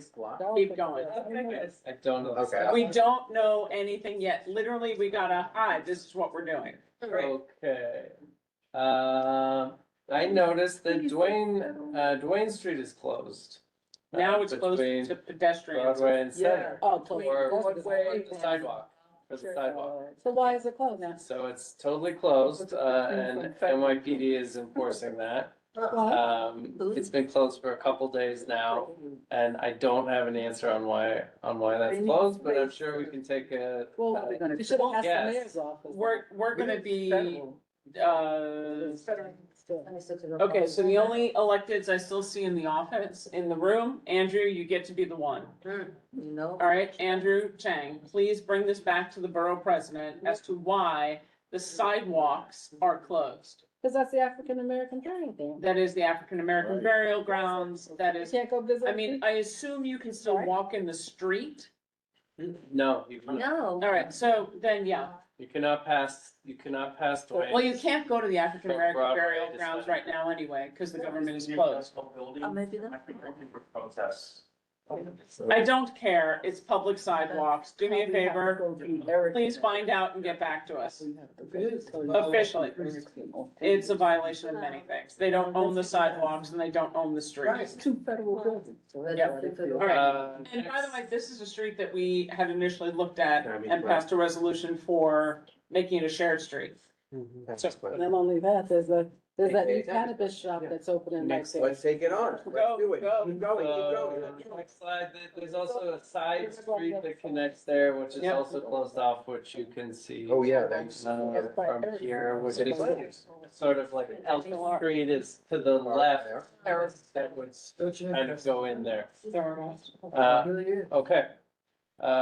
Next slide, and this is just a reminder, that the community design workshop for the Manhattan Borough-based jail facility is tomorrow at 7 PM at 31 Chambers Street. I thought it was 6 o'clock. 7 o'clock, 7 o'clock. because originally there was a duplicate meeting, so we have Right, to go right a on the little later. flyer, 7 Oh, to 9. so it's 7? But I would recommend that you get there a little early. Doors Yeah. open 6:45, light refreshments. Okay, That's it. okay, Okay. all right, keep going. All So right, we gotta do some, oh, you go. chair Yeah. report, let's I'll vote. roll, Okay, next picture. Oh, let's go vote. for those who I marched with on Saturday, thank you. All right, that was one of those. Fall Halloween, thank you so much. And yes, that is my pumpkin from last year. So if anybody carves pumpkins, I dare you to send one for the November chair report so we can put it up. All right, get out and vote. Can't beat that. Right, yeah, you can. BBJ workshop is coming at 7 o'clock tomorrow. We have a Canal Street presentation that will be for communities. They will come to the community board in December as a regular committee, but so we can hear from everybody all at once. We want to hear what your neighbors have to say. CB 1, 2, and 3 are doing a joint meeting together most likely at DCTV. The date is locked in for November 24th as of about 2 hours ago. And the Hudson River Park Advisory Council last meeting for the year is on November 19th up at Pier 57. Next slide. Oh, and construction starts this week. Fall updates has been really interesting. It's great. It's been busy. Thankfully not as busy as most normal months because of all the holidays. Next slide. Thank you, Christine. The tour at Javits was freaking awesome. I cannot even begin to tell you, it makes me wonder why, as a floor area bonus, when you're talking to commercial properties, having a rooftop garden that's accessible for the public and green roofs isn't one of those mandatory things that we add in there. It was unbelievable. I couldn't even conceptualize and imagine how huge it was. And when you walk around there, it is just spectacular on every level. All right, they grow 12 months a year. They have you missed if you didn't go. That's all I'm saying. They have Next honey. slide. They have Yeah. honey, they grow 12 months a year, they do hydroponics indoors, they compost outside. It's like the most crazy, beautiful thing, bird glass, really smart architectural carpet choices inside, it was really crazy, just saying. We have the BBJ, please check, the fall is crazy for moving meeting dates because of all the holidays. If you remember, for example, Election Day is a holiday, the office is closed. Veterans Day is a holiday, the office is closed. Thanksgiving is a holiday, the office is closed, and we close early the day before, and we work a little bit less the day after, like I think we have one person manning the office. So if you have something to do, please make sure you look. December, we condensed all the meetings, so the week of Christmas, we will not need to have a meeting, which is new this year, but I thought everybody would kind of appreciate it. All right, but you gotta check your calendars. I mean, I love everybody, but getting texts last Tuesday going, oh my God, I'm sorry, I won't be at full board. I'm like, I won't be there tonight either. It's not full board. So really just. When will we have a calendar for November and December? It's been out. It's been out. Yeah, both months. Both Yeah. months. Okay. At executive, we went over motion to limit to debate. This is something that we have started using more here because we are trying to push the committees to be the main locations for a full-throated discussion. I get it. Not everybody needs to go to every committee meeting. If it's something you really are interested in, or you're not sure, the videos are all online. Just look at the 10-minute discussion at committee, or get through to the end and to understand how they got through.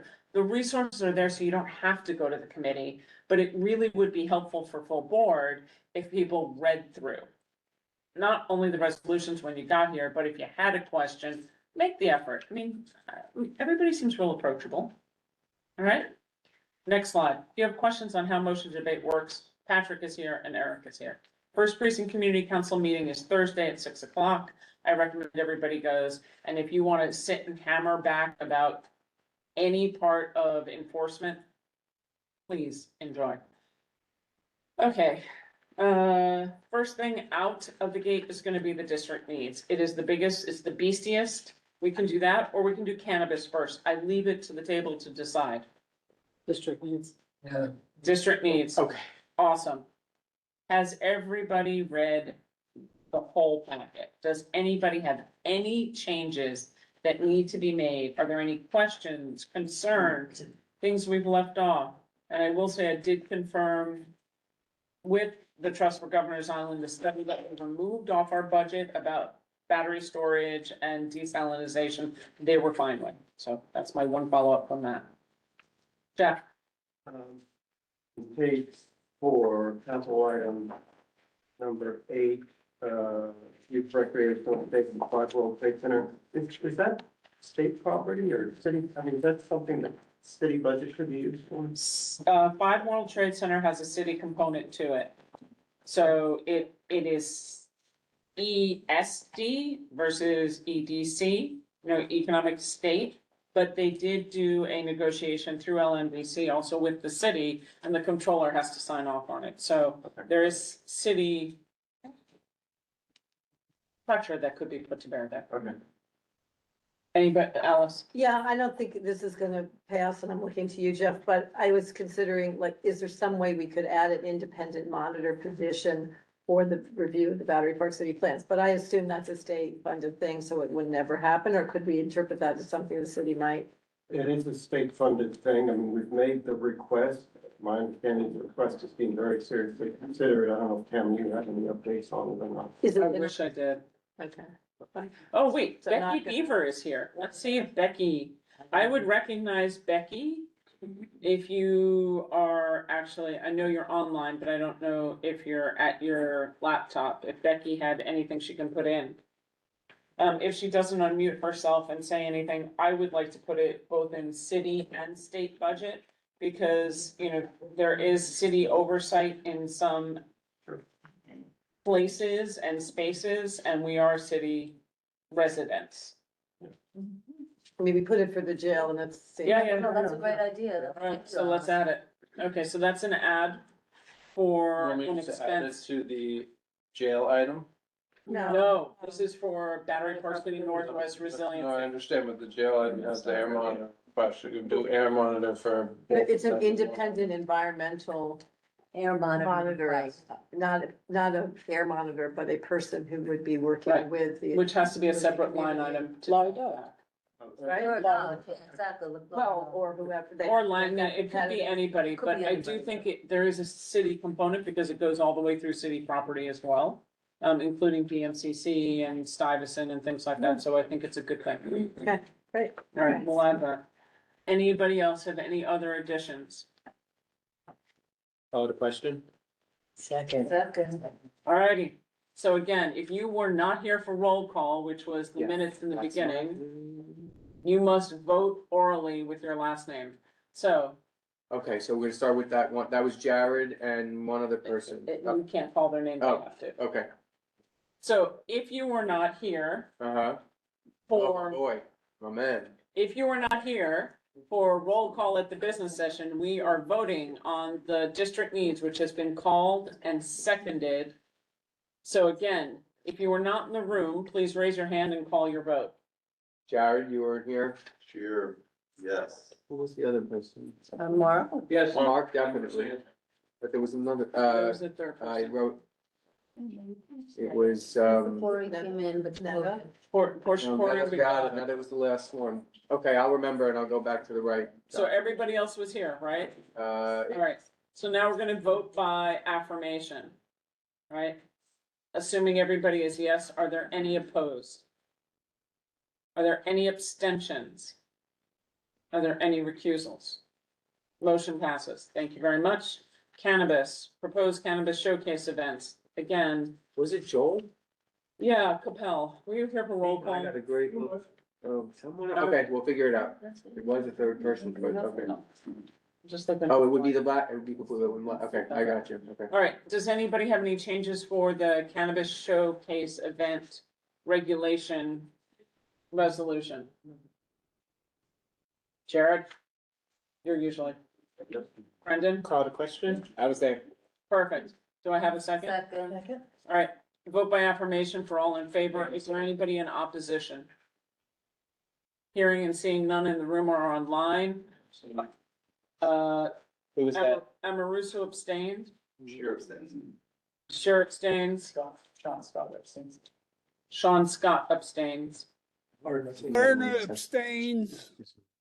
All right, hold on. I need Okay, to we start got it. writing names down, so I apologize. So give me just. I got everybody so far. Yeah, you got You it. got everybody? You got Lerner? Oh, Paul sweet. Rolling. abstains. Paul abstains. Star abstain. Star abstains. Are there any other in opposition or abstention? Are there any recusals? Means you own a cannabis store. Okay, with that, motion passes. Thank you so much. If you have any questions on the motion to limit debate, please see our parliamentarians who are both here. I don't need to give any other reports on anything else. We did ask HPD to come back with a CB1 specific presentation, and that's it. Next slide. Dr. K, you're up. Dr. K, okay, yes. Okay, okay. First, the public comment for the Canal Street redesign, there will be, the DOT will be presenting at the December meeting of transportation, so keep that in mind for the future. But as far as, but there's, when we go to the next one, there's only one resolution and it has to do with intro 1380. This has to do with class 3 e-bikes, to remind those who may have forgotten. These are the fastest ones, the ones that can go up to 75 miles per hour. We're only talking about legal bikes. We're not talking about illegal ones, which I know can go faster. Nevertheless, this is city legislation that would say that you cannot sell them or rent them class 3 e-bikes in the city of New York, which is the only part of the state where they are legal at all. So we'd be following suit with the rest of the state. Right. It was written for, the original legislation was written for the city is bigger than 1 million occupants. We're only New York City, which is different than the class 1 and class 2s, which covered the whole state. So anyway, New York City Council has decided, let's just make them, can't be sold here, they can't be rented here. And in fact, if you're interested, Transportation Alternatives came up with an estimate, probably about 2 years before those privately owned would need to be replaced and they wouldn't be able to buy them. But it does not address that.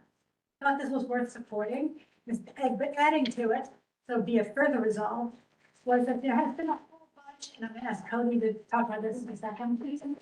Oh, there's kind of loophole out there, and that is they're advertising themselves as class 2 e-bikes, which will remain legal. However, they can do other modes or do other things that allow them to go up to 50 miles per hour. All you have to do is shift modes, and that same vehicle will do these other things. It'll operate like a motorcycle, it'll operate like a moped. So ask them to please look at this piece of legislation and try to fill that loophole, either with this piece of legislation or a new piece of legislation. So after the companies that market their e-bike devices as class incorrectly, in this case, it's class 2 e-bikes. Because once it's out of the barn, there's no pulling them back. Right, that makes sense. Maybe I'm not getting it, but why would they sell bike, if we just passed legislation that you can only go up to 15 miles an That's a hour? whole different story. Yeah, why would you say like? Why would you sell a bike that could go faster than 15 miles an hour? Because the state law is that you can sell a class 1, class 2, and a class 3. Class 3, you can go up to 25 miles per hour. But, and this is getting out to those that are even worse than that. However, there are a lot that they're not incorrectly advertised. They're out there saying we're fast, we're not legal, and people are still buying, them, they're still sold. Nothing to look at, because nobody's looking at today, it's in the bike lanes. How many of these vehicles, if the second part of it will cover, are actually that you see just coming here today? Like 6. 6, and they're super fast, and like when you're on the 8-foot wide, narrow Brooklyn Bridge bike path, and you're riding on your little pedal bicycle like me, and like somebody comes around head first at you going like 35, 40 miles an hour, it's a pretty, and there's no place to go. And this is also the type of bike that he's talking about is what, it's called a MoveCon, the brand is MoveCon or MOVCN. It was involving the death of a woman. In front of Wegmans, which is in front of Wegmans in Brooklyn, in the Brooklyn Navy Yard, quite recently. And it's sort of a wake-up call that the cat's out of the bag. There hasn't been any regulation of these things. You know, and so many people have them now, you know, how are you gonna rein that in? And so this is some muscle into Could it. only go 15 miles an hour. So some of them, right, it can be. Right. At least require a license and a license off the driver as well. They get around it by saying it's an e-bike. What they do is they put on these dummy pedals that don't operate and you don't need them to operate. Nevertheless, once they're there, technically they're selling it as, well, then it's a bike by New York state law, so we can call it an e-bike because it's electric. But it's obviously not truthful what they're saying.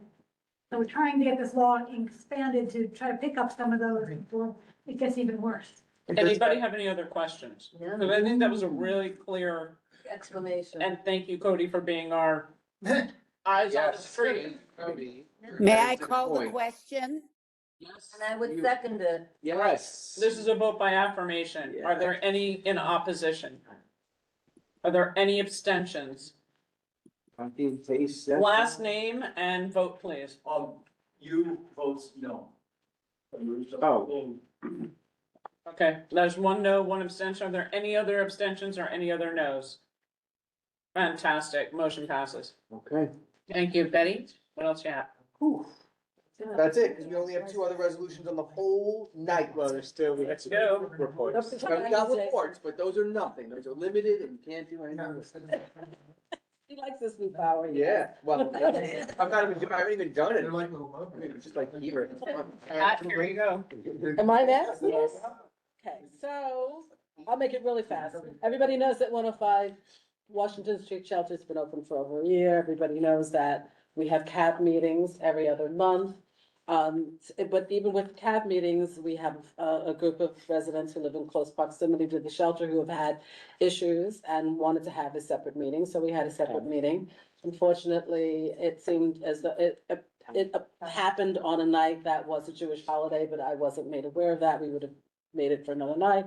So the attendance wasn't what I had hoped for, but we did have the police come. We had, Clinton Hall, the restaurant that's on the corner of Washington and Rector, that has been an issue with their pops, their outdoor pops, and supposedly some of the residents being in there late at night. We're not sure it's residents, but people have been there late at night disturbing the people that live in the neighborhood. So anyway, I thought it was a very worthwhile meeting. We had some proposals. We wanted to get a security guard, hopefully for Clinton Hall, for the pops. We had some other issues that we will follow up on. But I thought it was a productive meeting. I just wish the attendance had been a little bit better. So that's it. Tammy, you want to add anything? No, actually, I don't. Anybody else? Mark. Oh, they have an outdoor space. They have a pop. Is that, the Nightmare Cafe or is that part of the property? So on the property, we were told 20% is they use for, outdoor eating and 80% is the pops. They are responsible for the security and the cleanliness of that pops. And one of the issues is that so we've asked the police also, we have these Q teams now from the police precinct. We've asked the Q team that is located in that area, the night Q team in that area, to do a swing by more often. So the 20% is within the boundaries of the property? Everything's within the. Everything is. Yeah, Okay. yeah. It's just divided, theoretically, it's not visual division. I got it, thank you. Susan, you're up. Jared You have to unmute, my darling. Jared had a question. I'm sorry, Jared had a question for Pat. It was more of a comment from coming out of that meeting. I, for one, thought that the responses from DHS and DSS and others in regards to some of the conversation that happened about the homelessness crisis downtown outside of the shelter was very unsatisfying. I think the whole policy, that we have in the city is unsatisfying. So I think we're dealing with a bigger issue than just us. And we need to keep working and trying to get legislation and maybe get Randall's Island opened up where they have all this bed for But mental. it definitely seemed like there are tools at their disposal that are not being utilized. Well, if you want, you're on the committee, so we can talk about it. You want to write a reso, you want to do whatever, we'll talk about it more. Thank you, Jared. Susan. You have to unmute, Susan. Aren't you doing? Thank you. Lucky for us, we have Jason. And so if he doesn't mind doing this, he's gonna do. Another session? Doing If it. it's as easy as this was too easy. You haven't.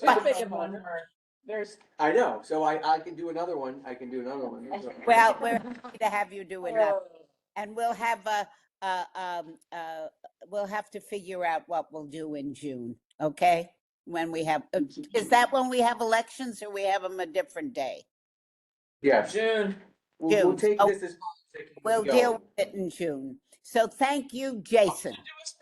Okay, so the way it works is Jason's volunteering, which he volunteered last time because we didn't have any takers, and Jason stepped up, which I really appreciate. We don't want to say to Jason, okay, great, you're elected today, boom, you're done, because it's not fair. We don't want him to be miserable. So this was a really light meeting.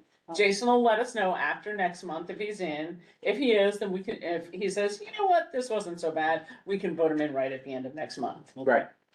Great. Awesome. Okay. Next. Thank you. He needs to be trained by Lucy. That's fine. We work very well together, as you know. Okay, Trish is not, Darren, yes. That's my thing. Good evening, everyone. I'm Darren Charkoubian, member of the Youth and Education Committee. And I brought this to the committee's attention because I'm very good with the calendar. I'm often thinking about when holidays fall and when summer vacation begins. And summer vacation is, or the academic school year starts, is often a function of Labor Day. And this year, as most of you know, September 1st is the earliest possible start of Labor Day, which means next year Labor Day is September 7th, which means school, if it follows a regular calendar, will start September 10th, which would push back in the envelope if all of the school holidays fall at the same time, which would push the end of the school year back to June 30th. And I don't think any parent wants the school year to go that long. Anyway, we did contact Superintendent Kelly McGuire. As far as I know, the calendar still hasn't been published, even though, if you go back 2 or 3 years, all of the rest of the Adams administration DOE calendars were already published. But, you know, I guess they're still working on it. So it's possible that they'll just shave a day or two off. Longer term, you know, 10, 15, 20 years out, if New York City has adds more and more calendar, holidays to the calendar, well, that could be an issue, because the last time in a non-COVID year that September 7th fell on was the 2015, 2016, and there were two fewer school holidays, Diwali and Juneteenth, and one of the Muslim holidays fell during the summer. So that's more, and so, you know, I think that's a very long-term concern for this thing, but we'll see what they publish, and we'll go from there. Any questions or comments? Okay. All set. Awesome. Next. Love this. Panelists, you're up. Okay, well, I was gonna. Wait, let me put my camera on. All right. Give her a boner. So Second. it's only a 3.5-hour meeting, which I get 6 minutes. So the first part was, the Lower East Side Ecology Center, and Justin talked about composting, and thanks to Christine for bringing it to our attention. We've already written a resolution supporting composting. Interesting, just note, a year in, this is exactly about a year that we've had composting program sidewalk. What's happened? And basically 10% of the waste that we put out is composted, which isn't really a statistic that's too grand. No. So we really all have to pay more attention to this, to do this, and this is kind of a call to arms. And I'm sure you know all the different aspects of it. The Department of Sanitation side is really the place to go, and I probably won't spend the time to review. It was an excellent presentation.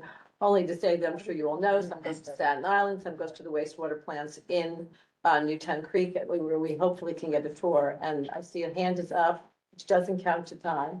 Go ahead. Now, the quick question is, are they doing this, the Department of Sanitation is not doing fines for lack of compliance? I'm assuming. Absolutely, they are. Oh, and and so still 10%. Right, so yes, it's not much of a deterrent when, Justine, the amount is $25 for buildings that are under 8 units, if I'm not mistaken, and over 10 units, you go from $25 to $300. This is a very small amount of money. So that's an interesting question as to how much of a deterrent that But the would be. fines are happening. Okay. Yeah, they have started as of April 1st, the fines began. Yes, you get a warning and then you get fined. Interesting, thank you. Yeah. Good thing to ask your building managers, what's going on in your building, are you being 100%. fined? Let her finish her, No. let her finish her. That's right, 100%. Okay, well, that could be an evening right there. But anyway, okay, on to, I have some pictures. So this was the night of the Lower Manhattan Coastal Resiliency Update. This is a quarterly update that looks at the entire tip of Manhattan. You see the plan there. Well, I ran through that, but the only thing to know is the Seaport Resilience Plans. That is that small piece, but that's within the FIDI Seaport Master Plans is no longer funded.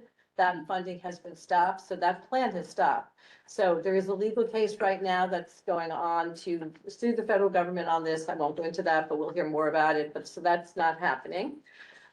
So they started with the Battery Park battery plans. And nothing's changed. This is pretty much the way it was. So I'm going to sort of move quickly through this because there is new information in the battery. And oddly, this came first and was shown what that wharf plan is, but then you have an entire other part of the plan, which is the southern tie-in plan, which will come, for some reason or other, they put that at the end. Anyway, next slide. So, this is a shot in August of what the Battery looks like. Anybody that's gone by there, the wharf plans are rising, the wharf, the entire park is pretty much, not in commission, but, such as it will soon be. Go ahead. Okay, so then they went over the Brooklyn Bridge, Manhattan Coastal Resiliency Plans, and again, not much had changed, and we are really pushing that in from here on in. These presentations do not address things that haven't changed, so we can spend a lot more time on things like that. Next slide. And with more time, I would go over each of these, but let's just say things are moving along north of us. And the only thing that's somewhat large scale and to be aware of are these interceptor gates. Do I have that right? That are being built, that are pretty substantial and go many stories down. And there'll be some relevant structures that are attached to them right at Wagner Place. And here's an example of one, that building that you see, if you can see the scale figure in there, that goes down to many, many stories, and you see the buildings in the lower right photograph. Next slide. And if I am going fast, please let me know. I doubt it. Okay, construction photos of what this interceptor gate kind of construction was looking like is happening now. And then we went to Battery Park City. To the Northwest Battery Park City Coast Resiliency Plans. And we are now, and we've talked to Jeff and Justine about this, going to ask that this now, because it becomes really a quality of life condition for the people that visit and live in this. So that is probably going to happen more in your committee. So it gives more time for the resiliency plans that are still beginning at the Friday Seaport and at the Battery to have more time. So thanks to Jeff and Justine going forward. So what you will see now is site readiness work, and this is work that is making the site ready for these substantial types of resiliency project work. And they're in many different areas, and you can see them noted here in red. So, for the public, they should be aware, Rector Street, Albany Street, the North Cove Marina. Everything around the marina. Basically, all that in orange is really, these are not small items. These are pretty large impactful items. And I know you guys will review this in much more details and very soon. So I'm going to move on to that if that's okay. Here are pictures of where these are at River Terrace, at Albany Street, the areas and what's happening in each. Maybe a little slower, just in case anyone wants to read this, but okay. Rector Great, basic place, all, very large scale Is there projects. underground? Sorry? Is it underground? No. Is there above ground? Oh, yeah. No, those. Well, they'll be certain placed ones are. underground at the end, but the constructions, of course, is happening above Right, ground. some is above But ground. the gates are above ground. Right. No, the gates. No, again, this is not a, All the site work that's being done, the time All is title will be deeds. below grade. That's correct. But all the work that has to be done, it has to be dug up from the top That's not all the way down. So what you're seeing, for example, Pump House Park, to answer your question, if I'm not mistaken, pretty much all the trees in the entire park is being demolished, and that's part of this, but the underground work will be occurring to allow for, resiliency measures to be introduced. So this is on both up and below. And each one of these, Jared, has a long discussion that goes with each, as you can imagine. So I'd say if you really want to know what's going on, you kind of have to dive into the Battery Park City Resiliency Plans on their site. Happy to review that with anybody who's interested, and happy to do that in committee, but it's a very big project, and that is going to happen more in this committee now. Sorry, go ahead. Okay, so you're looking at the North Esplanade in the Stuyvesant area. That's going to have a very large pump house station, which has not yet really been reviewed very much, but that is really narrowing that whole area. Anybody who walks or runs or bikes there, that's going to be a pretty difficult corner now to come down the Esplanade at the Hudson River and make that turn into Battery Park. Not going to be easy. Like permanently? No, Or during the but construction? 3 years. This one is, I think, a 3-year period. So yeah, it's a long time. And then, some lamenting of things that are gone, like the sculpture by Ned Smith, which is, there was a little sort of goodbye party for it last Thursday, and changes like this. Next slide. So the big part of the project that was the main thing that we should have had first and only was the southern tie-in. And what is the southern tie-in? The southern tie-in is where you're gonna go from the Friday Seaport Master Plan to tie into the Battery Park City plans. And you can see here on this slide, particularly on the lower right, what that's about. That orange line ties you from the orange to the purple of Battery Park City. Next slide. Here you see it again. You see the purple, right? Battery Park, and then you see the orange. And somewhere along the line, those two have to meet at the high ground. Now, that's right off the bat, there's a lot of questions about that, where that should happen and how that should happen. And that's what this project was about, the southern tie-in. But it's basically all happening in the Battery. So it's a little confusing, and I've asked in the future that they show us the wharf work along with the same work that's going on with this tie-in. So we look at the whole of the Battery together. This is a brand new project, pretty much. There's been one meeting, maybe several tabling meetings, they said in the Battery. And then there was one public meeting, if I'm not mistaken, maybe two. So I don't know how many people know about this. Do they have funding for this? I was just getting ready. Yeah. Kind of. The part you said The that wasn't? funding is done for the designs for where the red line is going, the orange line. The funding they have in place is to go to the environmental impact study based on what they're looking at for the line over the water and the line of alignments, which includes the alignment into the Battery. So, yeah, we do need to be thinking about it. They may not be able to get shovels in ground, but once you have the environmental impact statement, as anybody in Battery Park City will know, you're done. Okay, next slide. And that's a whole topic right alone in terms of financing, but let's just look right now at what we were provided, which is just the planning, a little bit of the planning. So again, you're seeing the same thing, the orange line, the purple line, joining them. And then there were 3 alignments that were studied. I think this has been presented to you before, alignment A, B, and C. Do you tie up very close to the buildings? Do you go through the park, or do you go somewhere in between? The resiliency team, chose the medium, which is going through the park. Next slide. And that, by the way, is not something that everyone accepts or thinks is a good idea. There are people that would like to challenge that. I've asked whether that is already a fait accompli. Has the alignment been confirmed? And if that's the case, we're moving on to this park. What is this park gonna look like? So they go over the obvious transit infrastructure. You know, you're filled with tunnels in the Battery, so it's a very difficult project, very expensive project. Next slide. So here you see the alignment studies 1, 2, and 3. You see how 1 is very tight to the buildings, 2 comes out a little bit, 3 through the park. And they consider the least expensive and the least involved with the underground infrastructure and the most protective. And I think a little more time on that would be really helpful to a lot of people, but anyway, we hope to get that. Next slide. And here's the alignment summary. And again, in the interest of time, I won't go into it all. There's a great deal of detail, but you'll see that alignment 3 was selected, the Battery Upland project, which they consider technically feasible with less impact on existing infrastructure. Next slide.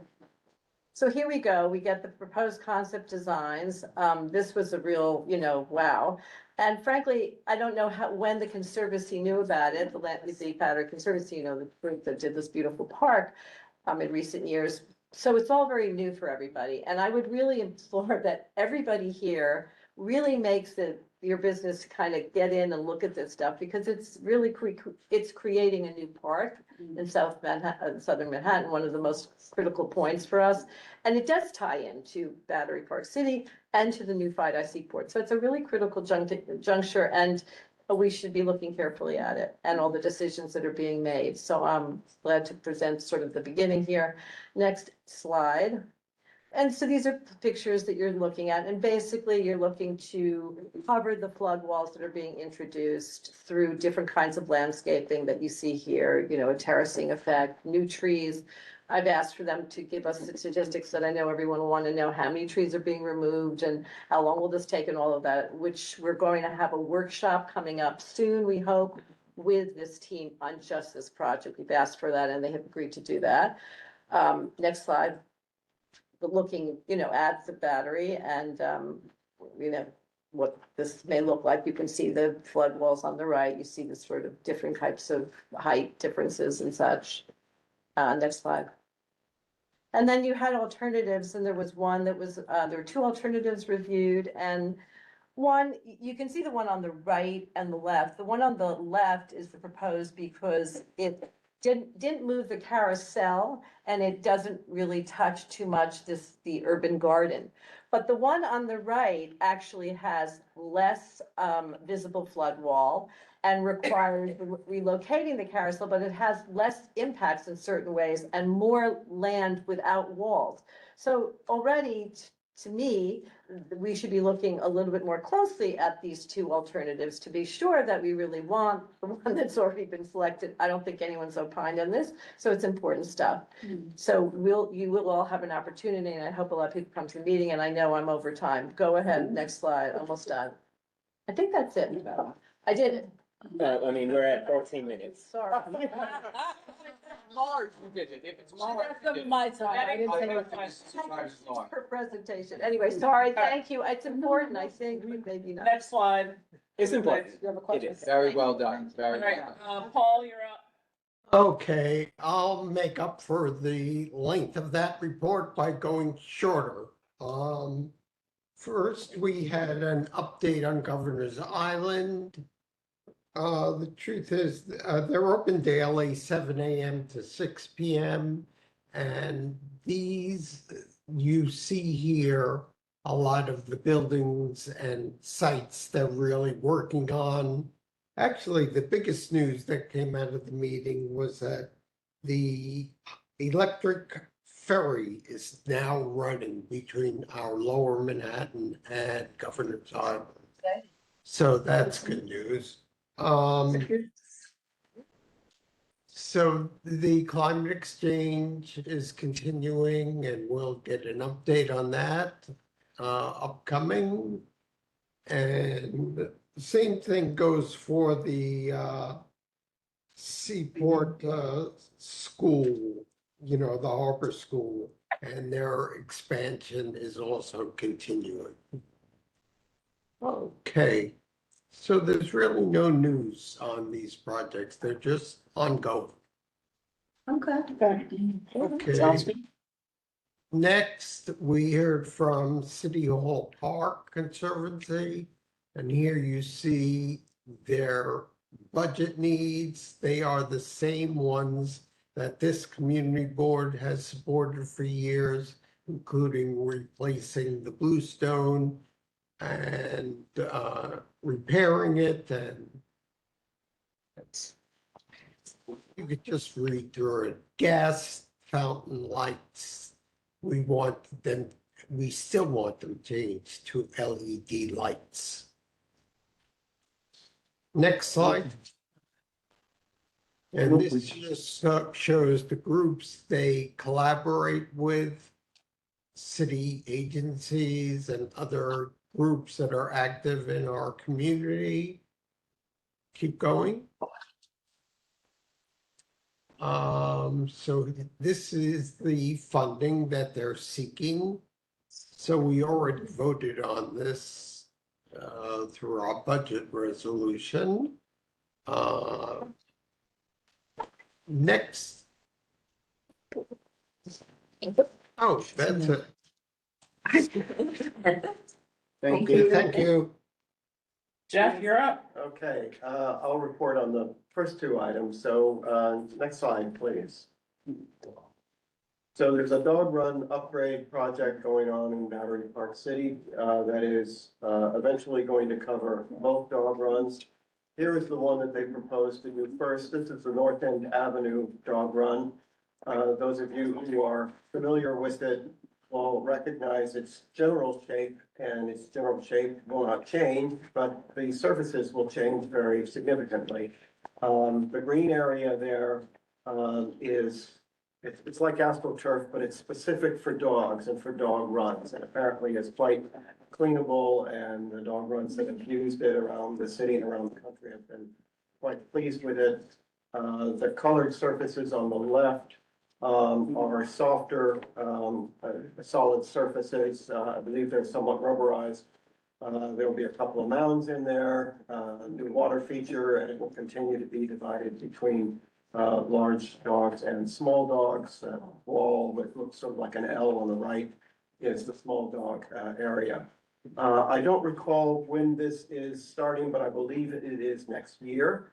The plans for renovating the Bukowski Plaza Dog Run, the Sirius Dog Run by the marina are on hold right now because it's in the middle of the resiliency construction area, although it's not supposed to be itself directly impacted by that resiliency project. And we have asked the authority to look again at starting the Sirius Dog Run reconstruction sooner and not wait until the resiliency project is done. So that's the dog run. Next slide, please. Next slide. Here's a good Okay, then we had a presentation on what is called the Neighborhood Enhancement Project. I've reported on these before. This is a combination of mitigation measures for the resiliency construction and other sort of somewhat unrelated improvements in various aspects of Battery Park City. And as it indicates here, what we talked about at the meeting were signage relating primarily to resiliency, some intersection improvements, and then some redoing of the North End Avenue Park. That's the park immediately north of Dog Run we were just talking about. Some improvements in West Street lighting, as well as a little park at Murray Street. Next slide. So here is some renderings of the signage that is intended to go in during the resiliency construction, various detour type signs and wayfinding signs, as well as information about what's going on. There will be a combination of some temporary signage for project portions of the project that don't take very long. They'll be affixed on barriers that are movable for parts of the project that may only take a few months, but parts where the project will be, where areas will be closed for years will have more permanent signs. Next slide. So this is essentially the same slide that Alice showed you. This is what's known as the site readiness work, and those little blue triangle and areas there where some the temporary signage would go during this part of the work. This is primarily utility relocation as well as tide gate construction. Some of the construction is pretty involved, but the end result is all underground for this phase, and this will take about 6 months, beginning very soon, beginning within the next few weeks. Next slide. And then this is the first phase of the real construction. And more information on this slide than we really need to look at, but it includes indications of where some of the permanent signs would be. And these are areas of the Esplanade and the marina that will be closed for extended periods of time, beginning sometime next year. Next slide. The intersection improvements, the team at the authority has looked at a number of intersections, all indicated here. The ones that have the yellowish, goldish circles are the ones that were deemed high priority. Primarily, these are going to be changed to curb extensions at the corners, as we've seen in other parts of the city. And that work would begin likely sometime next year in coordination with DOT. Next slide. Here's a slide regarding the North End Avenue Park changes. Improved crosswalk changes towards Stuyvesant High School, which is to the right, as well as just improvements in the park itself. Next slide. The lighting that was discussed at the meeting primarily deals with what we call the Pataki walkway, the large pedestrian walkway from the Battery up to West 10th Street. Which actually doesn't have any lighting at all right now. That whole pedestrian walkway, which is quite large, has no lighting in and of itself. And so there are suggestions here before adding some lighting to make it a little safer. We urged the authority that we did not want it to look like a neon, lit Times Square and the heart. And then finally, this is the Murray Street Triangle improvement. This is the area behind, the hotel, on Murray Street. It's currently essentially an unused park, lots of, black car parking and idling, and not a very attractive area. The proposal is to basically, make the left-hand side of that to be, on Murray Street, be closed to traffic except for, loading dock traffic, and make the right-hand side of the V, two-way traffic, and thereby shortening the crosswalk from Goldman Alley to the ball field, which currently is a very dangerous pedestrian crossing that kids use all the time. And I believe that's it. Is there another slide? Great, thanks. Nope. So here's my one thing. I do think, based on the conversations we've had as a history in CP1, as long as I've been on here, that their priorities on their intersections are backwards. They're looking at a high priority intersection that already has an approved slow zone for the school. And why they are not looking at intersections that are very, very dangerous is untenable. I mean, there have been people who have been hit at other intersections that they're not prioritizing. They're prioritizing intersections that already have stop signs at every single corner and that have already been turned into a slow zone. So which ones do you think we should be asking for? I think we should be really looking at the intersections that are at Albany Street and West. And I think that we should discuss it in committee and come up with a resolution, because I do think that where the larger bulk of tourism and other business people and residents walk, and Liberty Street and South End, those need to be addressed. Okay, well, let's talk about it, because if we're going to switch the priorities, we need to do it now, so. Exactly, and so I would like to suggest that you do that in committee, please. Okay. Mark and Russo? And keep in mind that the reason they could be ignoring it, Department of Transportation, is that they have some kind of master plan in the future that they don't want to divulge at the moment for the intersections. Like closing them, making it pedestrian only, all that other crazy nonsense, so that could be a. Yeah, that's not Battery Park City. Part of that plan, I know what you're thinking, but no, that's not relevant for there, but thank you. But I'd like to see that we take that back to the committee. We have many resolutions about many intersections. We do, and they need, thank you. North and south, Stuyvesant, there's lots of things. Okay. Thanks very much. Susan Cole, take it away unless Francis is rolling. You gotta unmute, Susie. Blah, blah, blah, blah, blah. I think Frances is there, is she not? Yeah. Well, let her take it away. You don't need to hear from me. They're easy ones. Thank goodness. And, there are no real issues except with the, Smythe Hotel. We realized that the downstairs is a separate entity from upstairs. It's run by a totally different group. So that is why the hours are different for any kind of, What's the address for Smythe? Smythe. 85 West. Smith. I say Smith.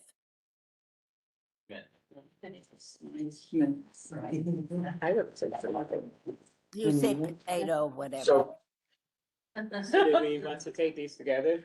I don't think so. Okay. Because this is roll call, and you have to call one. New person, right? We have Yes. Rosa. Okay. So we're gonna do vote by affirmation for the first, if I had anybody who first and seconded it. First, I call the question. Second.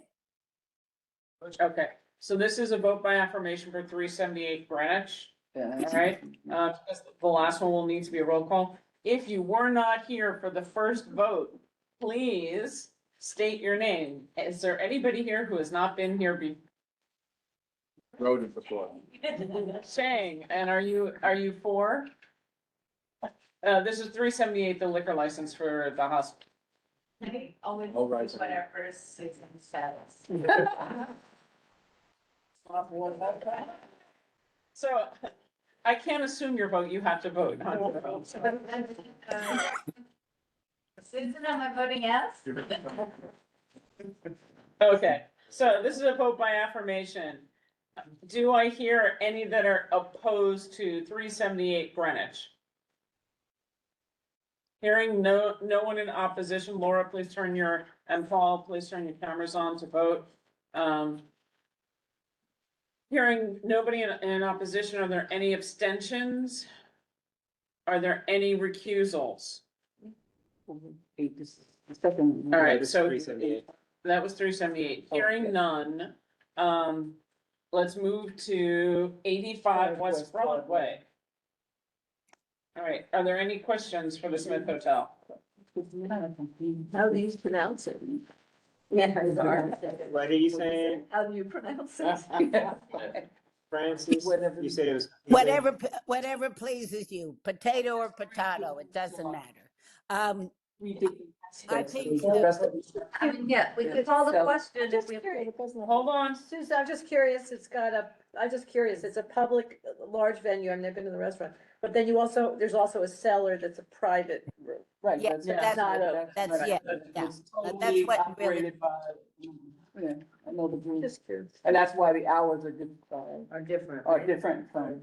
But it's. And they've been in operation for. Excuse me, okay, was that, Eric, did you have a question? Yeah, so what, I have some concern about the 2 AM cellar. The cellar has, Go on, it's Tammy. completely enclosed. Yeah, it's downstairs. And it's below the hotel, so it has no way to leak They out. don't have any outside Okay. things, they just declare the downstairs, they're doing things. You know, we do all over. Either way, it's freezing. Yeah, it's private to exclusive as a private dining room for private events for the restaurant only. I got it. So it's not even It's not public. a club. Right. so- All right, anybody, anything else? All right, so I heard a question called, right? And then secondary. Okay, fantastic. This is going to be roll call. Now, the treasurer did tell me they were on their way. So hopefully they'll do the report and maybe be here before then, so. I think Lucy said she'll do it. You'll do it, Lucy? Yeah, she's very good at numbers. Okay, you'll do the treasurer's report at closed meeting. All right, roll call, sir. Oh, I am ready to be on roll call. And this is a big official one. Testing. Amoruso. Arden. Yes. Blank. Blank, yes. Cameron. Cameron. Cassell. Cassell was, No, okay, no. Cassell's out. Rosa is here. Okay, Darren left, Cole, Yeah, Cole, yes. Foreman, Yes. Puccia, Kuchia, yes. Curtis, yes. Flores, Yes. Friedman, yes. Galloway, Galloway, yes. Ian Goldstein, Olson, yes. Goodkind, Good time, yes. Hernandez, Yes. Kay, Canal, Yes. Gopel, Lerner, Lerner, yes. Lyon, Yes. Meltzer, Meltzer, yes? Minsley, Yes. Moore, Or yes. Corey, Robinson, Robinson, yes. Scott Sean, Sean, yes. Shear, Jared, Yes. Star, Sorry, yes. Vera Sung, Yes. Thompson is absent now, and you. Thompson abstains. Oh, Thompson, right, okay, you came, you was here, right? Okay. That's it. All right, Lucy, quickly do the treasurer's report for us, please. First quarter, we had a total of expenses of $61,681, which consisted of office, Wi-Fi, cell phones and regular phone lines, supplies, district service cabinet meeting food, and board meeting food, PACE intern software, travel for the staff to go home at board meetings, water cooler, copier maintenance, and then we had a $500 expense in the street fairs, which was to, start the bank account for the year, which leaves us with $144,000. We did receive $24,000 this week, so that'll be in the next quarter. And then we've received in the last, correct me if I'm wrong, Tammy, the last 3 to 4 years, a $6,000 grant from, our councilman. Yes. And the office, not the office, but the chair and the treasurer and it's accountants inside what we do with those funds. We are looking to hire somebody who will help us with land use items, because we need to balance that out from where we have been in the past, and potentially with, analyzing, depending on what happens with the CUNY intern or not, our social media newsletters and other things, because the board doesn't have bandwidth to get that done, and it was a really valuable resource. So that's where the discussions currently are. If you have any other suggestions or bright ideas or silly ideas, you think they're crazy, please send them along. We'd love hearing any and all. We have this posted on the website, right? Not yet. Okay, oh, well, that's one of the reasons. And with that, it is 8:34, and I'm gonna take a motion to adjourn. So move. Well, no, don't move. Oh, good. Make it.